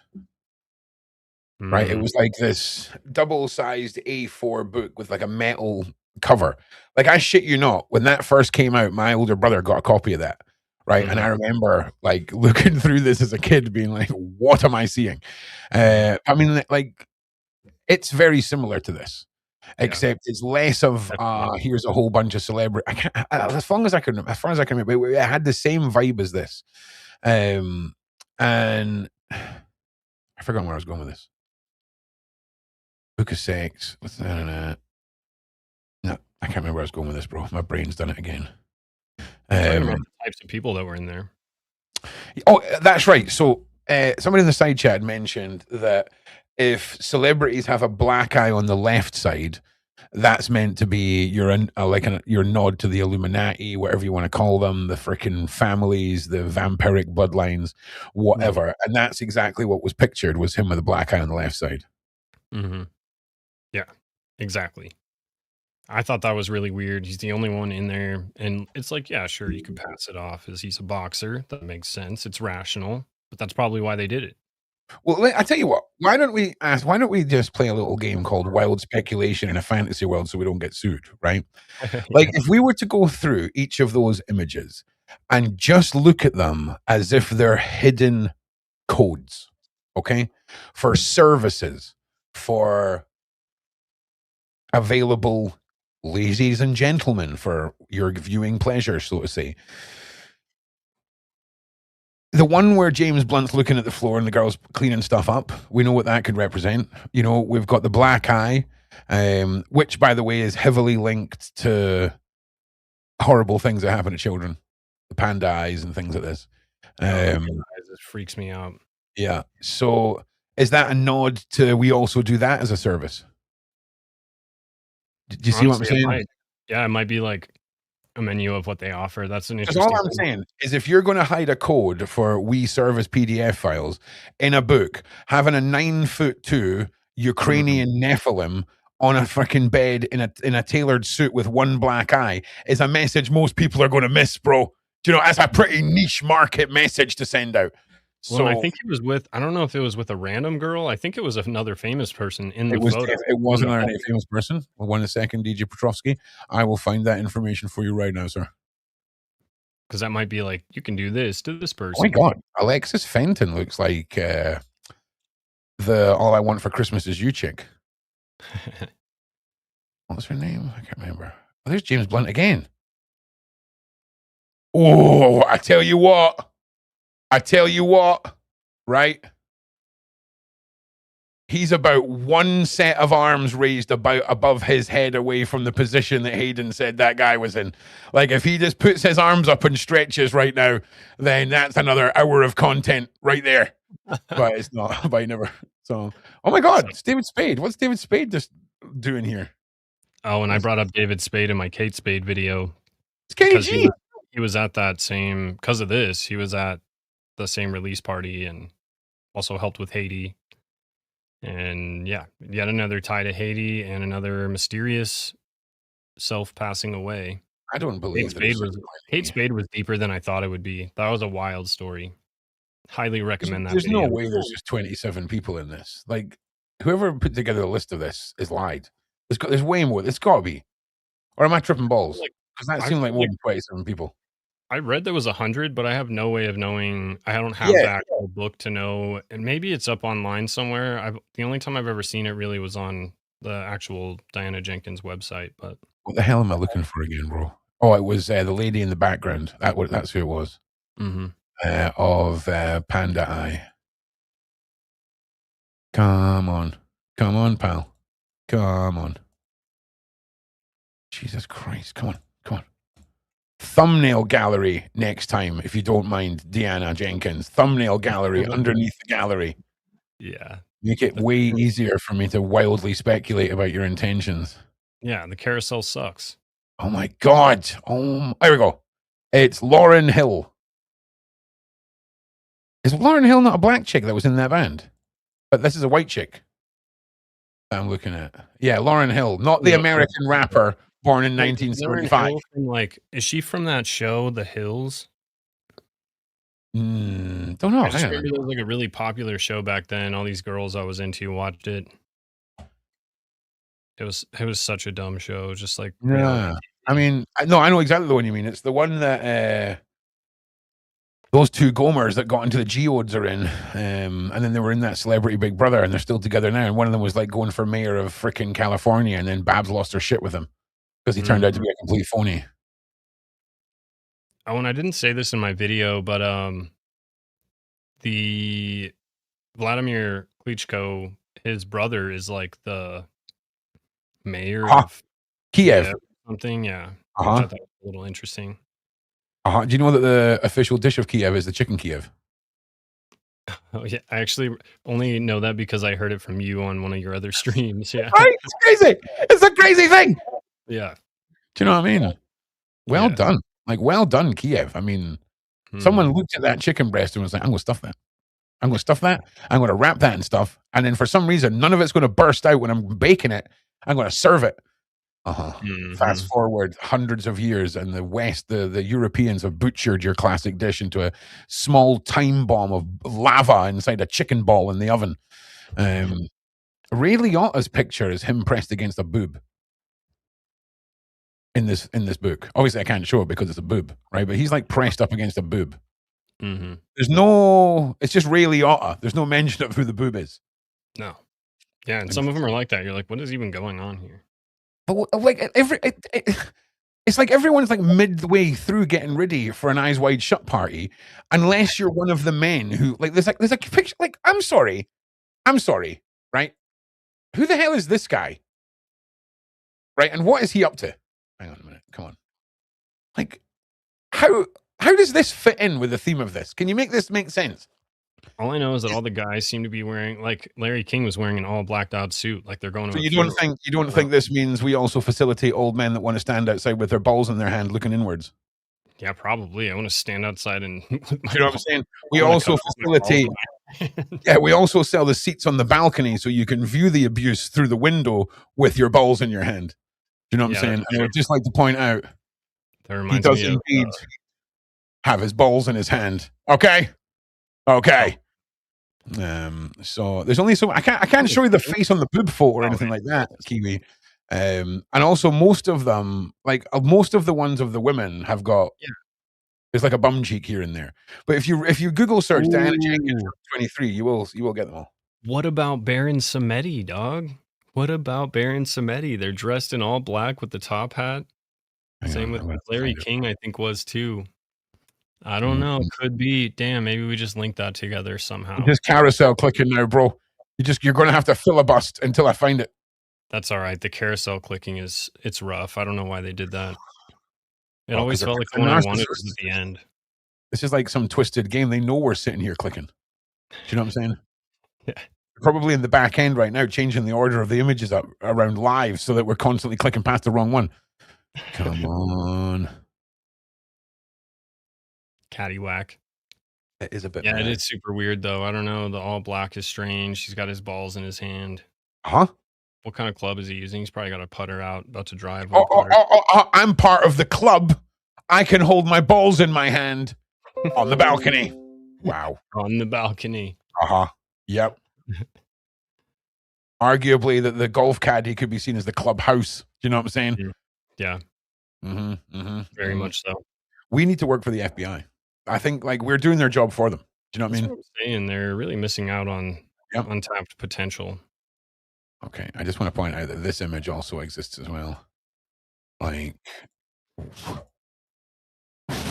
what's going on here? I Like, definitely breezed past that one. Yeah, and this is Vladimir again. what's that one all about? AI. Doesn't that look AI as hell? Bro, I want, first of all, how they do that? Like, I don't know, man. I have like, no idea. is there like 3 massive? Because he's like 19 foot tall. Do you know what I'm saying? Like, oh yeah, I can't find the top hat one, man. Like, who is that guy? Oh, Ludacris, right? Okay. Richard, okay, like, yeah. Look, there's a lot of weird All stuff of the in here. guys that are wearing suits, they're wearing an all blacked out suit. Oh, yeah. Larry King before was wearing an all blacked out suit. I don't remember if he had yeah, what the hell? I kept trying to see what was in the reflection, but I feel like there's something in the reflection. Like, I'll be honest, this is about the only image that I would like. This is the sort of thing I would do if I was drunk and there was 2 big shiny things that look like boobs. Like, this is the most relatable image out of the whole book. Do you know what I'm saying? The most relatable image. Like, this is the most normal. Oh, look, it's a drunk guy at a wedding. Do you know what I mean? do you know what I'm saying? Like that. That's one of those images that turns up on your wedding photos that you hand out, the disposable cameras that you hand out to your guests. It's actually 100% accurate. Yeah. Do you know what I mean? So that's about it. Do you know what I mean? Some of the photos. Oh, Ilon Vlad is not 6'5". He's 19 feet tall. Yeah, he's 19. Yeah, 19 feet 4 inches. Hang on a second. Who is Hani Abu Assad? Dutch Palestinian film director. Who is this guy? What are you up to? And like of all the people that made it in the book, there's quite a few I didn't know. From Gaza to Hollywood.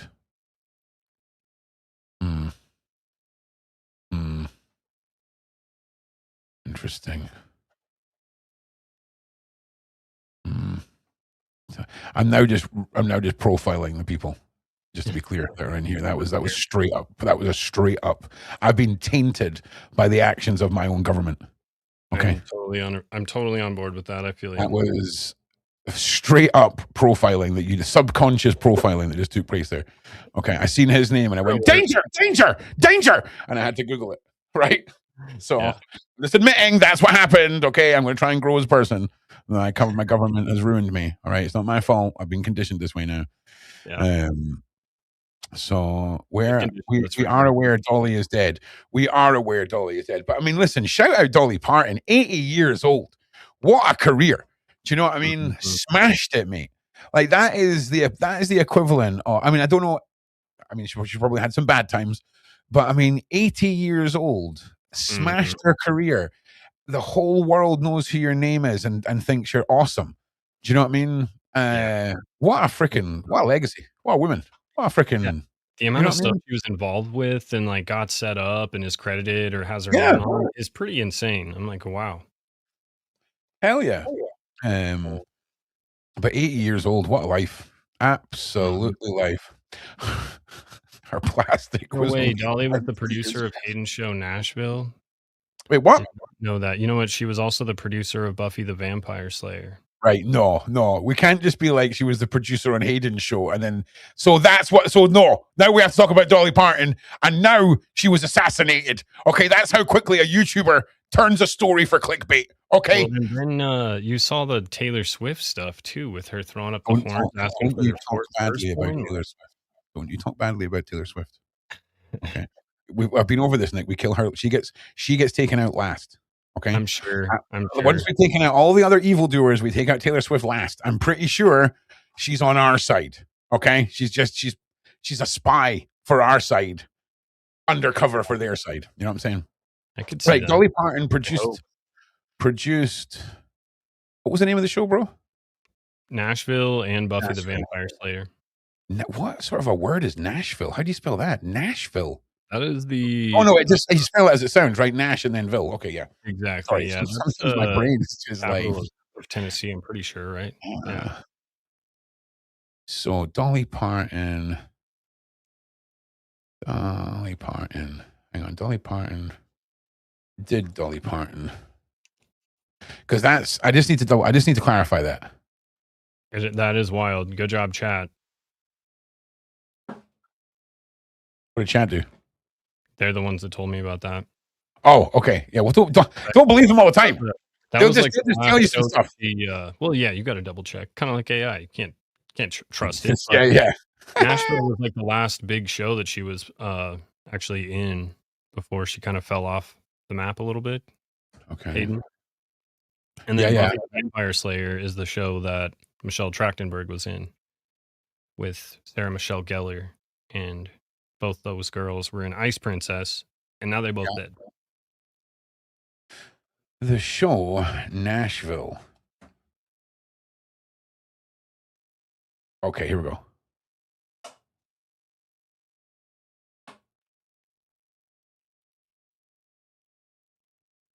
Okay, 1 second, everybody.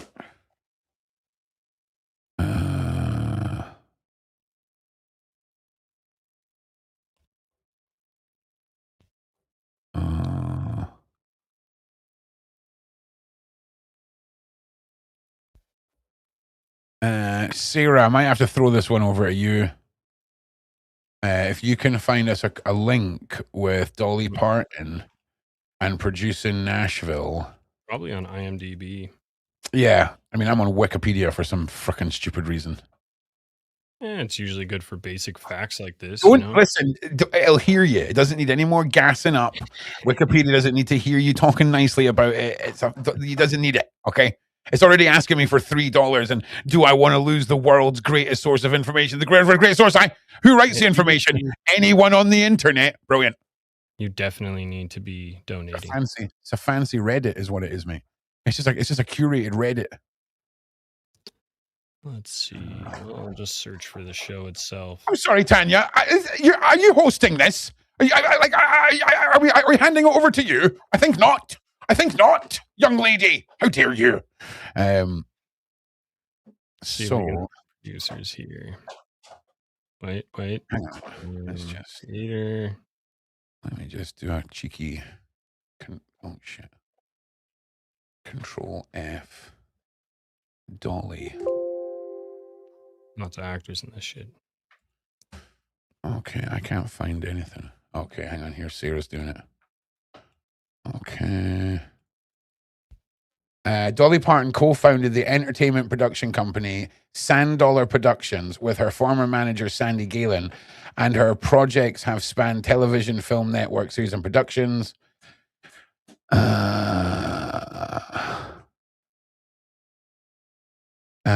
what I'm talking about. Company producing major films. Major films. I'm on Dolly, or I'm on. Acclaimed projects based on her life. I don't see her on the list of producers for the show.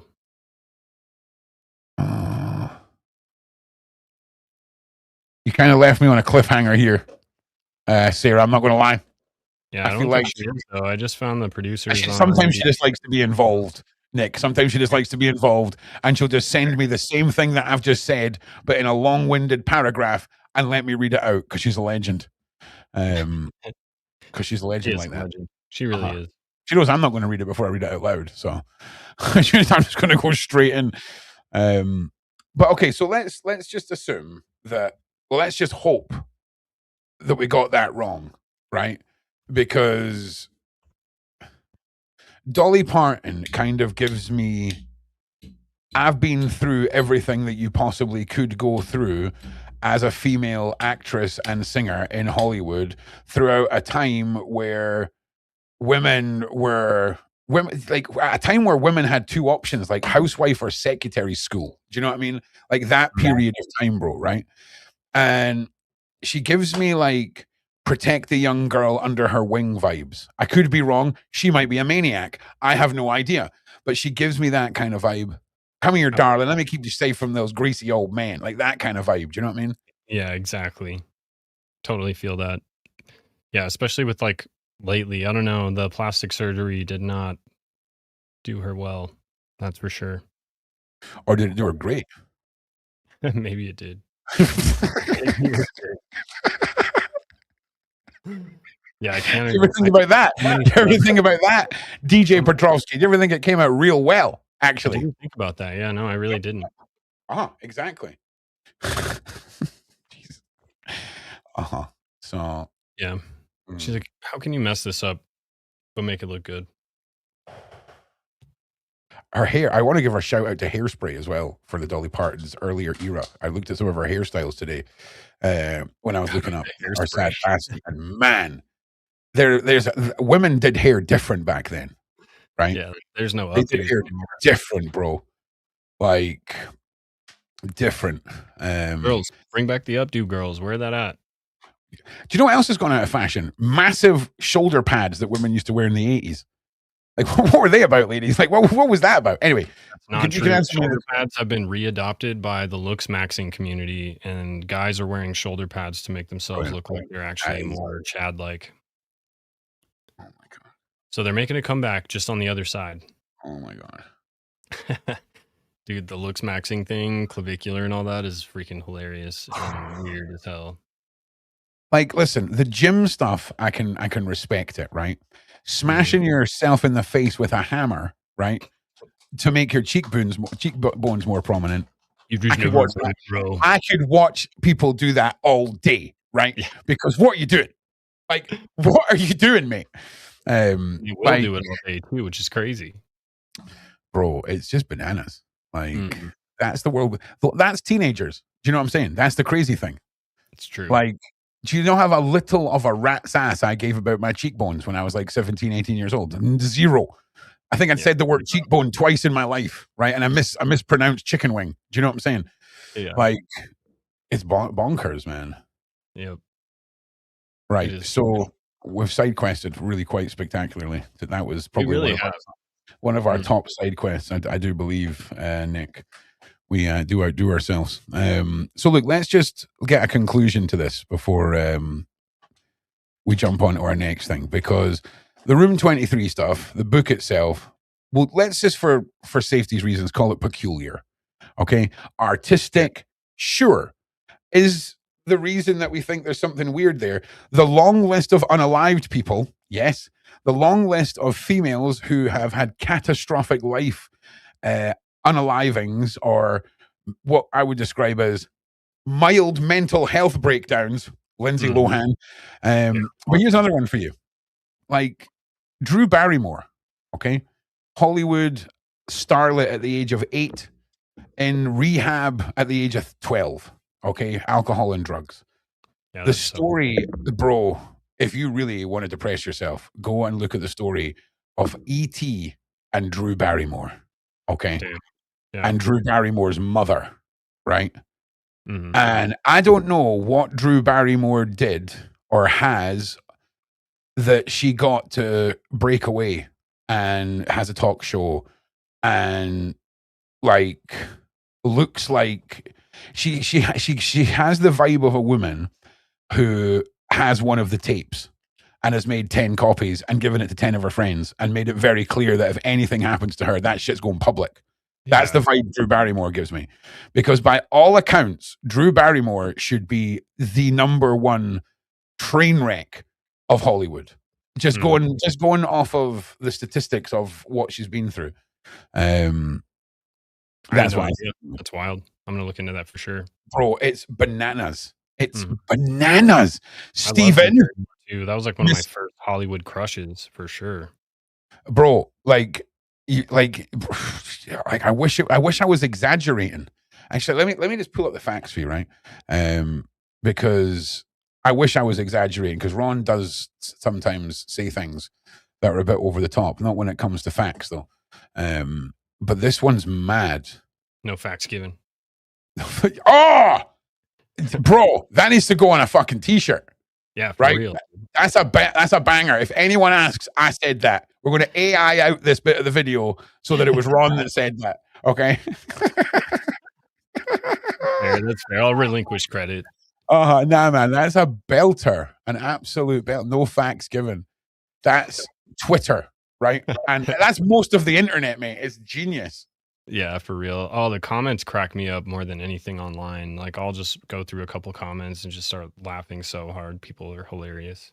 Oh, I can't deal with it. Like, I'll be doing a serious conversation. There'll be some guy talking about Jesus or how Jesus saved him, and he'll give this hour-long story about this most atrocious thing, and he gets to like the most meaningful part of the story, and then Ryan, right? He's in the side chat now. Ryan will say something just the most dumb shit, right? That just he'll correlate something in, or Michael say something, and then there's me like this, like this. They do it on purpose. So here you go. I'm gonna post the fun facts about Drew Barrymore in the side chat here, and I'll bring it up here.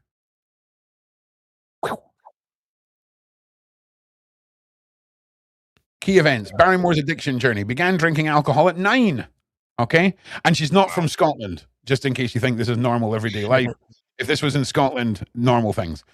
Started smoking marijuana. Okay, and then the hyena at 12, okay? And then in rehab, legally emancipated from her parents at 14. Do you know how absolutely your parents need to be for you to get legally emancipated at 14?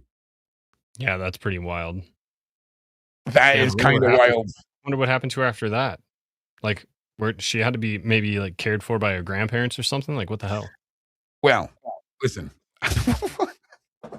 If she's fully emancipated, is she just on her own now? 14?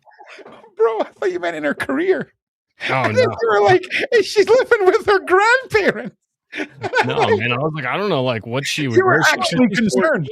Yeah, you were actually concerned for her welfare there. You were like, really concerned. She's just on her own now. Like, that's what I kind of thought. I don't know. Like, we need like a really sad backing track for when you said that. Like, what happened to her? Yeah, we need a 100%. Okay, yeah, no. Apparently, the grandparents weren't any better. Okay, so hopefully not. Okay. Yeah. So yeah, she was on her own. Yeah. So I mean, I imagine there's more to the story than that, but we'll categorically just assume that she just motel hopped. Okay, that's what we'll assume. Yeah, she'll have been making bank. But I mean, listen, all jokes aside, that is what happens allegedly. I'm not saying this, Steven Spielberg. I'm not saying that. But when you look at the history of Steven Spielberg, allegedly, I'm not saying this, Steven. There is some questionable things, allegedly. Empire of the Sun, allegedly. The guy that played Batman, who played the little kid in that. The guy that played his stunt double. Why did somebody allegedly who directed the film, Steven, take him away, Steven, for like 2 weeks away from his parents, Steven? And why did he come back and never want to act again, Steven? I'm not saying it was Steven. I'm just saying Steven might want to answer those questions. He's also a member of the Mega Group, which is this crazy elite group of guys who are not just billionaires, but like really, really crazy billionaires. And it's like 100 of them, and they get together to decide really important stuff. It's kind of Bilderberg meeting style ish, but it's more wealthy than that. Even it's like more elite than that. And Steven Spielberg is also in that group. The group will be called Alex Jones infiltrated the Bilderberg group, and now we need to keep doing it every year so people don't think that it was something suspicious that ended because of Alex Jones, and we've definitely not started a new group. Do you know what I'm saying? Called the Schmilderschmerg Schmoop somewhere else. Yeah. Oh, yeah, listen, K-Buck, that was what got me on the entire thing. I have got a file on Steven, okay, who we're just going to call Steven. I'm not saying it's Steven Spielberg. Okay, but I've got a file about that little girl, okay, and what was publicly declared her death and what her medical records show. And no little girl should be dying of internal injuries that correlate with her back passage being brutally brutalized. Okay. And yeah. And just looking at his kids. Also, where's your social media, Steven? Like, why have you got no social media? What's that about? Do you know what I'm saying? What's going on with your kids? What's going on with your kids? That one daughter, you know what I'm talking about, Steven. I'm not saying it's Steven Spielberg's kids. I'm talking about Steven. Okay, I'm not saying it's Steven Spielberg's kids. I'm just saying Steven. Okay, because I wouldn't want to be saying anything about Steven Spielberg because I'm smarter than that. So I'm just talking about Steven. That's another You're guy. definitely smarter than that, yeah. 100%. 100%. Heather or ROOQ. Yeah, man. Yeah, that's one that really Ron's waiting for the day to set that one back up. Just so you know, the legend has it that Ron had 135,000 subscribers on YouTube and then uploaded his video about his trailer about Stephen, and then woke up the next day and everything was gone. No Goodbye. way. Goodbye. So that's why Yeah. I'm saying it's got nothing to do with Steven Spielberg. Telling you, I'm dude, pretty he's sure in the mega group. He is in the mega group. This dude, bigger than I thought, that's for sure. But if you think about what he does, he controls he's one of the most prolific propagandists that there probably is. for movies. You're talking about Yeah, Steven in the movies. think about some of the movies he's made, plus the recent Disclosure Day, so many movies, literally so many movies you could see as being possibly something. See, I'll be honest, right? I think everyone got Disclosure Day wrong, right? I haven't even seen it. I think it's got more to do. I think all the aliens were a distraction. I think we know the aliens are real. So they've thrown that in to distract us. I think it was all them finally showcasing the extent of frequency-based mind control, MK Ultra, all of that. I feel like that was the bigger thing, that people were just too focused on the aliens. I loved that movie though. I'll be honest, like people like slated it. I loved that movie, but I also think that the Joker Folie à Deux is the greatest love story ever depicted in the world. Okay, like I cannot tell you how incredibly nuanced and just beautiful a love story that is. Like it's heaven. That movie is heaven. And there is no character more relatable than Joaquin Phoenix's version of the Joker. I mean, I get it. I get it, man. I get it. I fully get it. It's so relatable. So, yeah. Anyway, yeah. You know what I mean? Independence Day is definitely the best alien movie, hands down. I mean, it was pretty good. Do you know what was an absolute disgrace? Was Alien World, the TV show. Do you know how angry that TV show made me, DJ Petrovsky? Do you know how angry that made me? That I'm watching some woke madness where the alien's a cool guy that some chick can talk to. What? I was like, why are there girl space marines in 40K now? I'm sorry. What has the world come to? It's madness. I'm sorry, it's madness. Okay, so let's try and pull this back. That was in our good 6 minutes of side quest in there. So is there any points that we've missed, do you think, DJ? Why am I calling you DJ, Nick?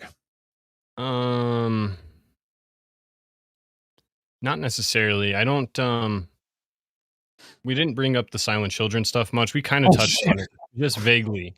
But bro, that's in the title. It's like half of the things that we're meant to be talking about. Okay, so let's wait, we'll just rewind it. So Nick, obviously we're going to be talking about the Forgotten Children and how this ties in. Would you like to just give us a little segue into how that happens, please? Obviously. Yeah, so if you guys don't know about the Silent Children documentary project, it was from 2013, I believe, but I'm pretty sure it started in the project was started way back in 2009, and it was supposedly a compilation of a bunch of musicians that were getting together to support this documentary through a foundation called Traffic Jam. And Traffic Jam was using those funds to financially put on this documentary called The Silent Children. But it blew up because nearly everybody that was alleged to be involved with this project, or even in projects that tangentially relate to this project, all ended up passed away. So it got a lot of attention because of that. And most of the stuff seems to tie back to Haiti. A lot of it does. Before you get into the Haiti stuff, right? It was Chester Bennington, it was Chris Cornell, it was Avicii, and it was Anthony Bourdain, right? Yeah, and even Kate Spade, I linked to it through. Kate Spade is actually how I linked Diana Jenkins into everything, because I found out. Kate Spade. Wait a minute. Kate Spade was the bag designer from New York, and she ended up selling the company But when she died, her husband came out in this freaking weird ass rat mask. Then I looked into that movie where the rat mask comes from, which was called the. Sorry, it's been a minute since I did this one, and I love that movie too. The second movie I've seen, it's called Chap. Maybe you guys can help me, but anyways, in this movie, there's a still shot that's like literally fractions of a second, but you can catch it. And how they did on VHS, I don't know. Somebody probably accidentally paused it to go get some more popcorn, and they're like, "What is that?" But there's just a naked lady with no head in this window as they're going through, like flying down in this scene, and it's a Disney movie. So you're like, I know exactly what you're talking about. It's I can show you the scene right now. It was Coming to America, and it's the scene where Fievel is getting on the thing. He just said bye to his dad. One moment, please.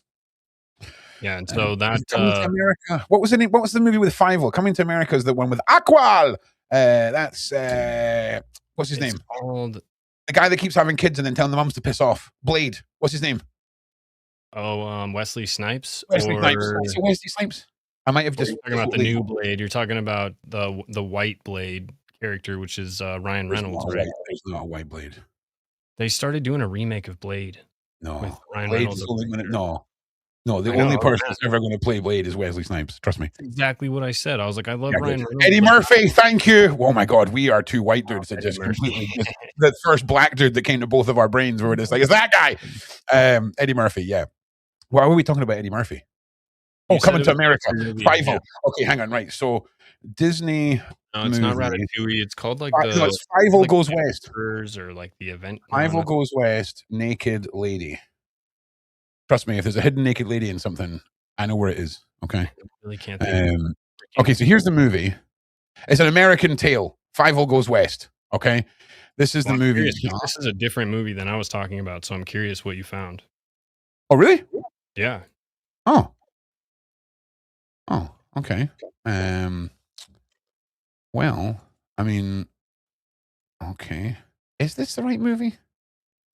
Hang on. Disney movie. Hang on. Disney. Oh my God. I'm so sorry. I keep somehow pressing shortcuts. It's called The Rescuers. And the mice work for this secret mice organization that's been created by the CIA, which is even more interesting. But yeah. And this mask, you can't buy this mask that he ends up wearing. Okay, yeah, it's The Rescuers. And here's the scene. I can't show you it because she's got her boobies out. Yeah, I don't know if it'll flag you or not. No, it definitely will. Those are definitely boobies. But if you type in Disney recalled The Rescuers 1999 topless lady, then you'll get it. You'll see it. A whole bunch of other ones too. You'll see like the Little Mermaid with the giant phallic shape and all kinds of stuff. You're like, whoa, this is insane. I'm going to send you this, Nick. Did you see that when Jasmine and Aladdin got married, the guy that was doing the sermon gets a boner? No. Oh, he does. I'm telling you. And then you've got when Simba falls down and all of the particles go into the air, it spells out sex. Wow. No, I didn't. That's wild. I didn't even realize that. Oh no, I did. In it's in The Lion King or whatever, in the clouds too. Yeah, here it is. Here, like what? Yeah, honestly, the Kate Spade video I did was one that I just put her in there because she's always lumped into the red scarf string of deaths. But when I got into that story, it was probably one of the most interesting stories that I uncovered in the Silent Children thing. And that is almost where we link Diana Jenkins in, but she actually came in with the Anthony Bourdain stuff. But David Spade was involved with the Room 23 book and Diana Jenkins and stuff too. David Spade is the brother of Kate Spade's husband. So it's just a wild story, but definitely worth checking out. The Rescuers stuff was wild. And The Rescuers 2 was the movie that I loved as a kid. I never watched the original Rescuers because, well, maybe I did, but I didn't remember it. It was definitely older. It's like an older version of a Disney movie. I think it was from the 80s or something. Yeah. But yeah, I'm like, how did they find that? Because it's literally like a split second. I had a hard time nailing it down. Yeah, isn't that wild? It's bananas, bro. Yeah, but yeah, there's loads of them. There is absolutely loads of them. And since I'm just going to throw this one in, there was a C3PO card in the original print run of the first generation Star Wars cards that is known as C-3PO and the Golden Penis. Because of the way the photograph was taken, something's refracting off of the front plate on his suit, and it just looks like this huge boner. They had to reprint the whole card series, the whole line of cards for that series. Super collector's edition. Bro, like, I'm about to go hunting for... In fact, never mind. Okay, I've become obsessed with, like, do you know how many weird cards? There was a set of cards that came out called American Terror Attacks that came out in 1979. And it's like educational cards for kids, right? And there's like one about an African cannibal warlord. There's one about the Pope being murdered. There's one about New York being blown up. There's a Hitler card, right? And there's like what was the guy with the Marilyn Manson? I've got about 6 Marilyn Manson cards. It's not Marilyn Manson. What's his name? The psycho that got the girls to kill all those people and he went to jail for it. Charles Manson. Charles Manson. Thank you. Also, allegedly a massive PDF file in jail from eyewitness testimony. So I would believe that. I would definitely believe that. Yeah. Do you watch Dang, all my childhood movies are ruined. Ron will do that. Ron could do a whole show that just says Ron ruins the things you love. Like, I could quite easily make a living from just ruining everything that people love. Yeah, sorry. It's not my fault, though. You know what I'm saying? Also, I meant to say this to you last time you were on the show. Fabulous hair, sir. Daniel. I mean, just fabulous hair, sir. I just want to say touche. Touche, sir. Yeah, I worked in a corporate before all this, so I was like always pretty clean cut. And then, bro, I'm talking to the guy on the screen with the fabulous hair. Okay, Nick. I know you think I was talking to you there, and you would think that I would save. Talking to me, shit. No, damn, I'm talking to Daniel, right, with the fantastic hair, sir. You also, Nick, have fantastic hair. But yeah, I meant to say this to you last time. I get it. Yes. He does have fantastic hair.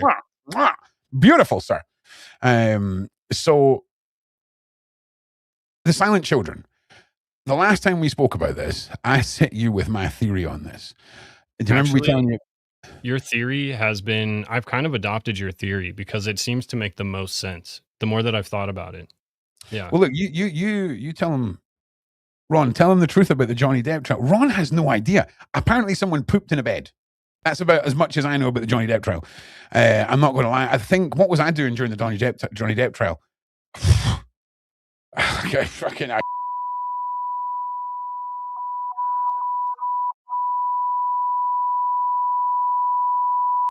That's what I missed it. I missed it.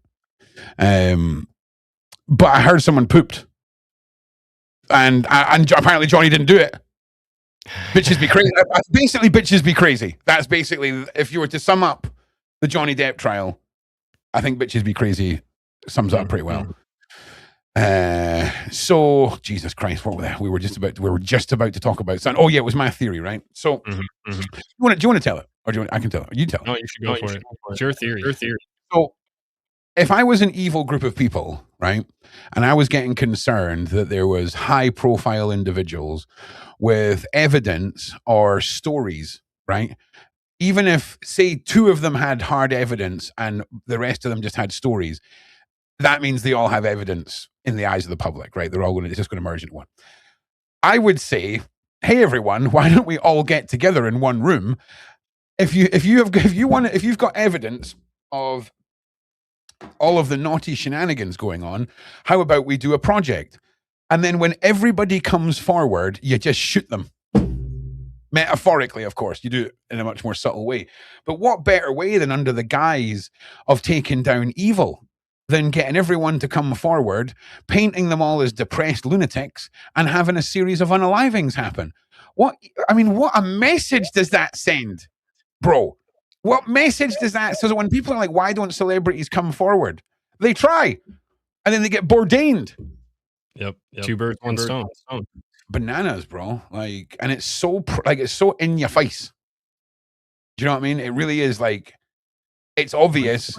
We know what's happening, but how do you even begin to solve this mess, bro? Especially when it seems like good is being done, we could argue that it was just a complete and utter trap. And it didn't go anywhere. No, because they're all died. You know what I'm saying? Yeah. Yeah, it didn't go anywhere, and I honestly, throughout my research, was starting to feel like it was just a money grab, like they were just trying to get a bunch of donations because they did. They got a ton of donations, and they said that it Yep. was gonna be funded by these donations. And Yep. then what happens to the donations after the project is canceled? And then the chick that directed that project was an artist, and she had one video or one movie that she did under her production company, which was this one, which was never shown. And there's other like mildly famous music video directors and stuff that were going to direct the film because they were tied to the music industry, and so Yep. they were all. But then the chick that was going to produce the film, she ends up just her art career skyrockets. She ends up being able to put her artwork in this FAPE program. It's something about artwork in embassies, in U.S. embassies. So they basically just take artwork from the U.S. embassies and Did you say it was FAPE? Yeah, yeah. So FAPE, yeah. FAP, yeah, it stands for fucking all PDF files. Exactly. Right. But she gets like her artwork in this FAPE program, and Hillary Clinton is on the board of directors for the FAPE program. Right. Oh, she was given an ultimatum. She was given a, hey, if you step away from this project, we can get you into this gallery. Wink, wink, nudge, nudge. I mean, that's what that smells of to me, right? Do you know what I'm saying? And also the donations. This is going to sound really twisted, but I guarantee you they were specifically spent on something counterproductive like jerky seasoning. Oh, I'm sure. In fact, that's what I think Anthony Bourdain's like role in all of this was, because he didn't really have anything to do with the actual documentary, but he is seen on his actual show visiting Haiti, and he's having this like, super intense like existential crisis on camera about like, are we a part of the problem? Are we down here just exacerbating this problem because they're saying they're sending you guys money, but they're not? This money is getting embezzled or something. The woman who is going to expose the embezzlement of all these donations and funds got murdered. And then Anthony Bourdain is down there asking hard questions, and the Haitian people are saying, yeah, we haven't seen any aid. We haven't gotten shit, nothing, literally nothing. And so he uncovered that. And I think that that's what really put him on the chopping block, because then right after that, he starts talking about Hillary Clinton and he has that tweet where he's like, I have evidence and something that'll put Hillary Clinton away for a long time. So like, that's where I think his piece and everything was. And then to go in tandem with that, that's where Diana Jenkins comes into play too, because she donated like $1 million or something to the Clinton Foundation for the Haitian relief. So she kind of gets tied up into all of it as well. The greatest gift the world can give to these evildoers is a natural disaster in a third world country. Oh yeah, infrastructure, public record, corruption, and all of it. It just goes back to my voodoo theory, because I thought that if this was a black magic and like incited earthquake, that could be what they're doing. They're trying to do that because it is beneficial for them. And I think that that's not only do they get money embezzled that way, but I think they're also able to more easily find people to traffic in their little system. Of course, it's the most profitable thing there is. Like right now, I think even more than Paula M, right, where she used to live, Nicaragua, right? Like, we think we understand what poor is, okay? Like, she talks about the people who have nothing. Like, they'll have babies, and those babies don't even get registered as existing. And like, they're living in a street with like a stick in the ground and 2 bits of corrugated metal as a house. Like, we're talking poverty, bro. Okay. And life is super cheap. Life is beyond cheap there. And there's not a natural disaster there. There's a crazy, in fact, no, a super cool government. Okay. Super cool. And it's really mad, bro. Like, just how cheap life is. The loss of parental, so many parents die, murdered. The mothers get R-worded and murdered and things like this, and these kids are just left, and it's horrific. And that was one of the things that Paula was doing out there, was creating a school and a refuge for these kids. And it's not until you hear the stories that have been told by the kids to someone like Paula that you realize. I mean, it's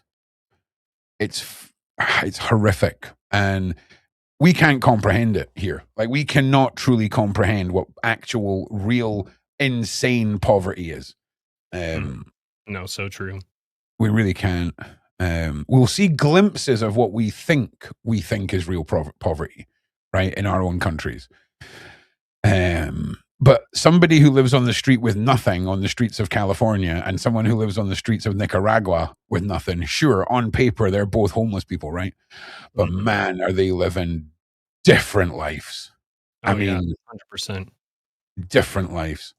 And it's wild. And of course, these third world people are more happy too because they're not worried about the financial piece of things. They're just worrying about getting by day to day. Bro, I say this all the time. See if I could read ignorance for a weekend. It'd be sick. It'd be the best weekend of the year. Like, it'd be the absolute best weekend of the year. Do you know what I mean? Yeah. Oh, like, 100%. It'd be amazing, bro. Like, just one weekend a year where you're just blindly ignorant to everything. You're just skipping through life. Do you know what I mean? I forgot what that's like. Bro. Camping videos. I wanted to make camping videos. Oh man, dude, I'm in a deep one right now. It's unfortunately one I don't think I'll ever be able to make a video about, but it's about a period of time between like 1942 and 1945 roughly. But a lot of stuff went down. But I am knee deep in a pretty intense rabbit hole right now. Oh, personally. Yeah, rabbit. Like, I've tried to stay. I'm in like rabbit hole rehab right now. Like, I'm trying to like diminish my habit, try and like veer away from all of it. Sadly, I've replaced that with doom scrolling though, so it's like one was actually productive, and the other one is just like removing my IQ slowly. Yeah, I believe that. So yeah, Ron's going to show his puppy before the show's ended. Don't worry. Well, look, we've hit the 2-hour mark, right? Do you think there's anything else that we've left off? Honestly, I think we hit a lot of stuff, and I'm feeling pretty good about the things we talked about. We definitely spoke for at least an hour of the things. Chat. Yeah, we definitely spoke for at least an hour on the things we were meant to as well, which is pretty good for us. That's really good for us, honestly. And I think our side quests, though they were side quests, I think they still added to the overall arching theme here. They always do. Like, it's the quality of the side quest that makes the side quest. Do you know what I'm saying? And who knows, maybe we'll have some more episodes of our side quest podcast in the future as well, because that's maybe just do it like a monthly mega side quest or something like that on a Sunday. I'm way down with that. Because that'd be great. So what else? Don't know. I'm live. I'm live after this show, which is me responding to Taylor Welch and Mike Brewer. Mike Brewer, of course, who I interviewed. Mike Brewer is probably one of the most legit, like, he's a paladin. If you've ever played any fantasy games and you know what the Holy Warriors are like, he is a non-plate armor wearing paladin, right? The things this guy has done on his like holy fight, you know, the spiritual warfare that we all talk about. It's a spiritual war, man. We're a spiritual war, man. Like, this guy's out in like the butthole end of the world, like in some mad cave in some mad place with a whole bunch of dudes with like ceremonial sacrificial knives made out of like obsidian and shit. And he's going in and being like, the power of Christ repels you, and dealing with it in the most proactive way you could ever imagine. And what's mad was after the show, I was like, hey, listen, just so you know, like, I'm a pagan witch, you know, like, we have very different religions. And apparently he thought this was the most mind-blowing thing that has ever happened to him. And like, if you go to this podcast that these two guys have done, right? The very first chapter of the podcast is called I'm on a podcast with a witch. And that's me. I'm that guy. I'm that witch. So it's really interesting. So I'm going to respond to that because it's too funny. Too funny. Brilliant. It's brilliant, mate. I just posted a video about the American Idol unaliving situation that just happened in February. In the what, bro? There's this guy that was an American Idol contestant that tried to stage, well, he's innocent until proven guilty, but allegedly staged his wife's unaliving. And, yeah, super. I've been doing like shorter mini dives on Tuesday, so I just posted that. But I've done the mini dive of the streamer who just got charged for murdering his girlfriend and pre-recording his whole live stream, and his alibi was that he was live streaming when she was taken out. I have seen Bro, this. do you know how innocent he was for so long until they caught, like, until they realized it? Bananas. Even I was Bananas. like, how did he do that? How did Yeah. he do this? Yeah, I was You like, know what I wow, mean? that's crazy. So Yeah, that's a good anyone story. else? That's a good one. Maybe I'll add that. I should add that to my list for sure. It's an interesting one, bro, and it was massive when it happened, and then there was this huge drag on the sentencing for some reason. Mhm. So yeah, why can't people just break up? Are we talking about Brian and Hayden? Yeah, for real. I mean, Because so many people. well, here's the thing. Ron doesn't think that's a relationship. Ron thinks that's her handler.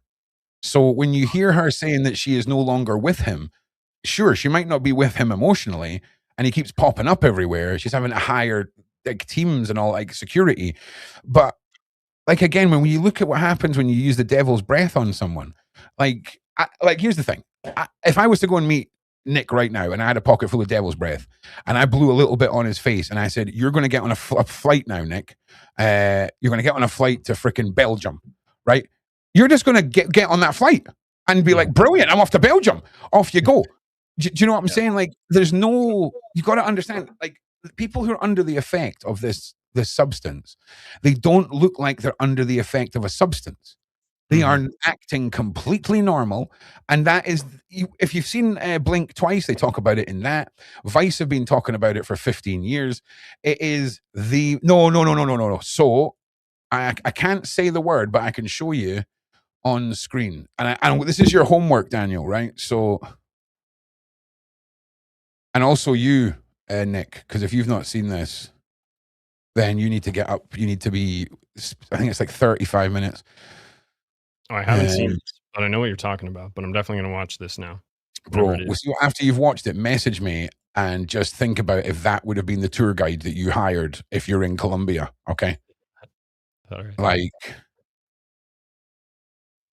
and you'll understand as soon as you see it.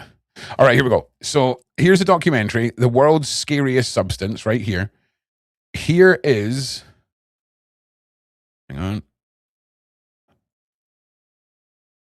There. That word there, okay, is the actual, oh, there it is, there. There we go. So, there you go. Make this bigger. So anyway, you've seen it, right? So that's what it's called. That's your homework, is this documentary here. This one here. This one here. Go and watch it. 43 million views. So Damn, that's a lot of views. Bro, also do not even remotely use a second of it in a video when you make a video to talk about it. They will just claim the whole thing. Like, they are vicious. So just put up stills. They're okay with still images. But bro, this is going to blow your minds. And it's not even just the tour guide. It's the stories that people tell. There's a prostitute who uses it on people and what she's done with it. There's like a gangster who gets it used on him, and his revenge on the people that done it to him is brutal. I mean, absolutely brutal. And then there's like a normal guy.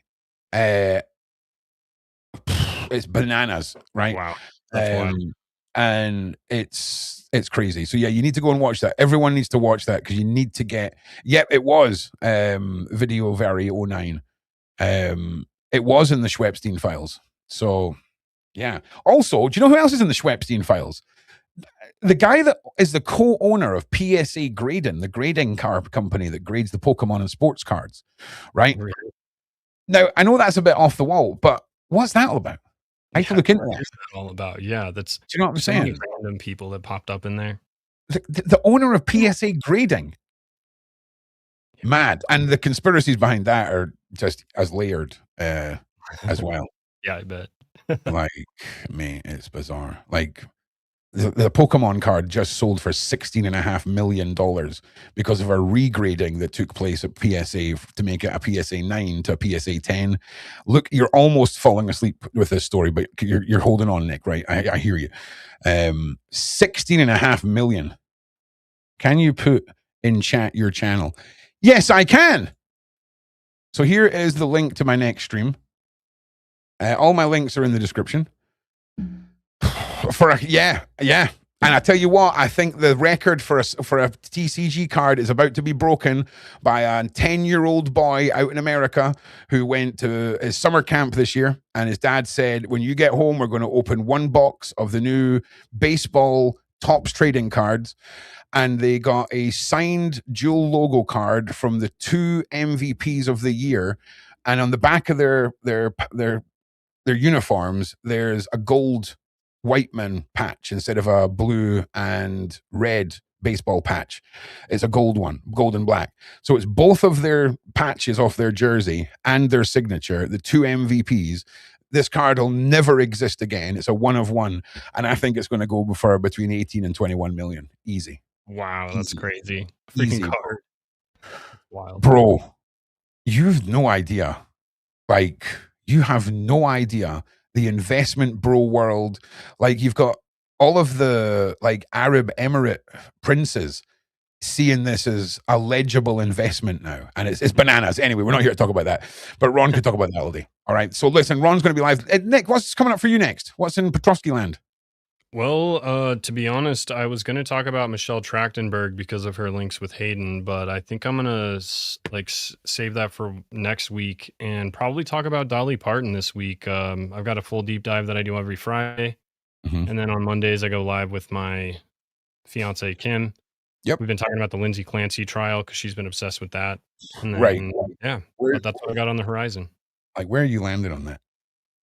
Man, Kim showed me some pretty convincing stuff. If nothing else, I think there's just too many questions for me that I do feel like he had something to do with it. And the timeline just doesn't.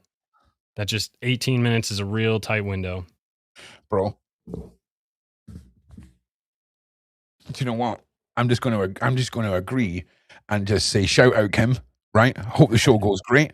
And oh yeah, she's gotten a lot of hate for it, but listen, we're not ever going to trigger Ron to just go off on anything that contradicts your wonderful lady.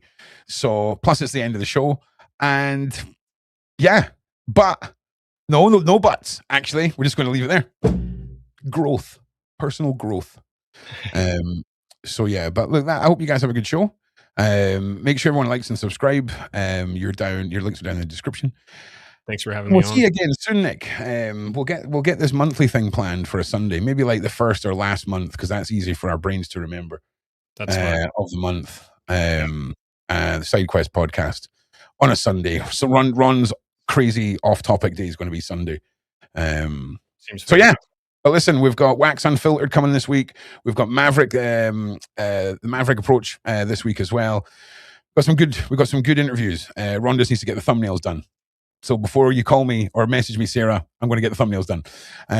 Nick, thank you so much for being here. Thank you everyone in the side chat for being here. I will see you over on my channel, which was meant to be ages ago. But listen, when Nick's here, that's all that matters. The puppy. Hang on a second. Hang on 1 second. Let me just give you a puppy update. Yeah, we need the puppy update for sure. What a freaking cute dog. Yeah. Come on. Come and see the people.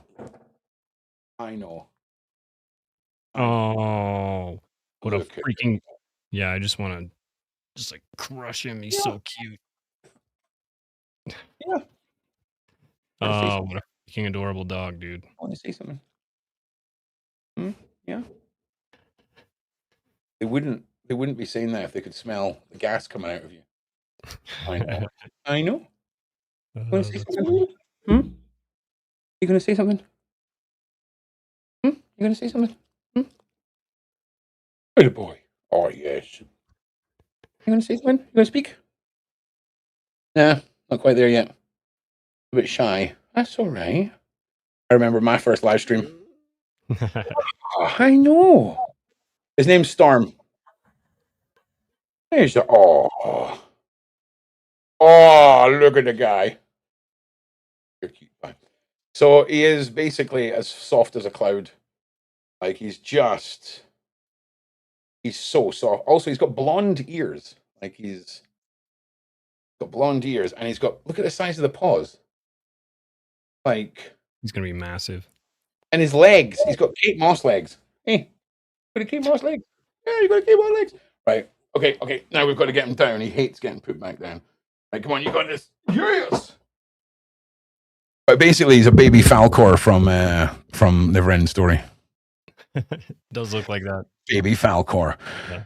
All right, listen, I will see you guys over on my channel if you want to come and do that. If not, get on with your homework. Nick, it's always a pleasure. My microphone stand is broken. We'll see you all again soon. I'm live at 2 o'clock tomorrow. Peace out, my G's. Later, sobers.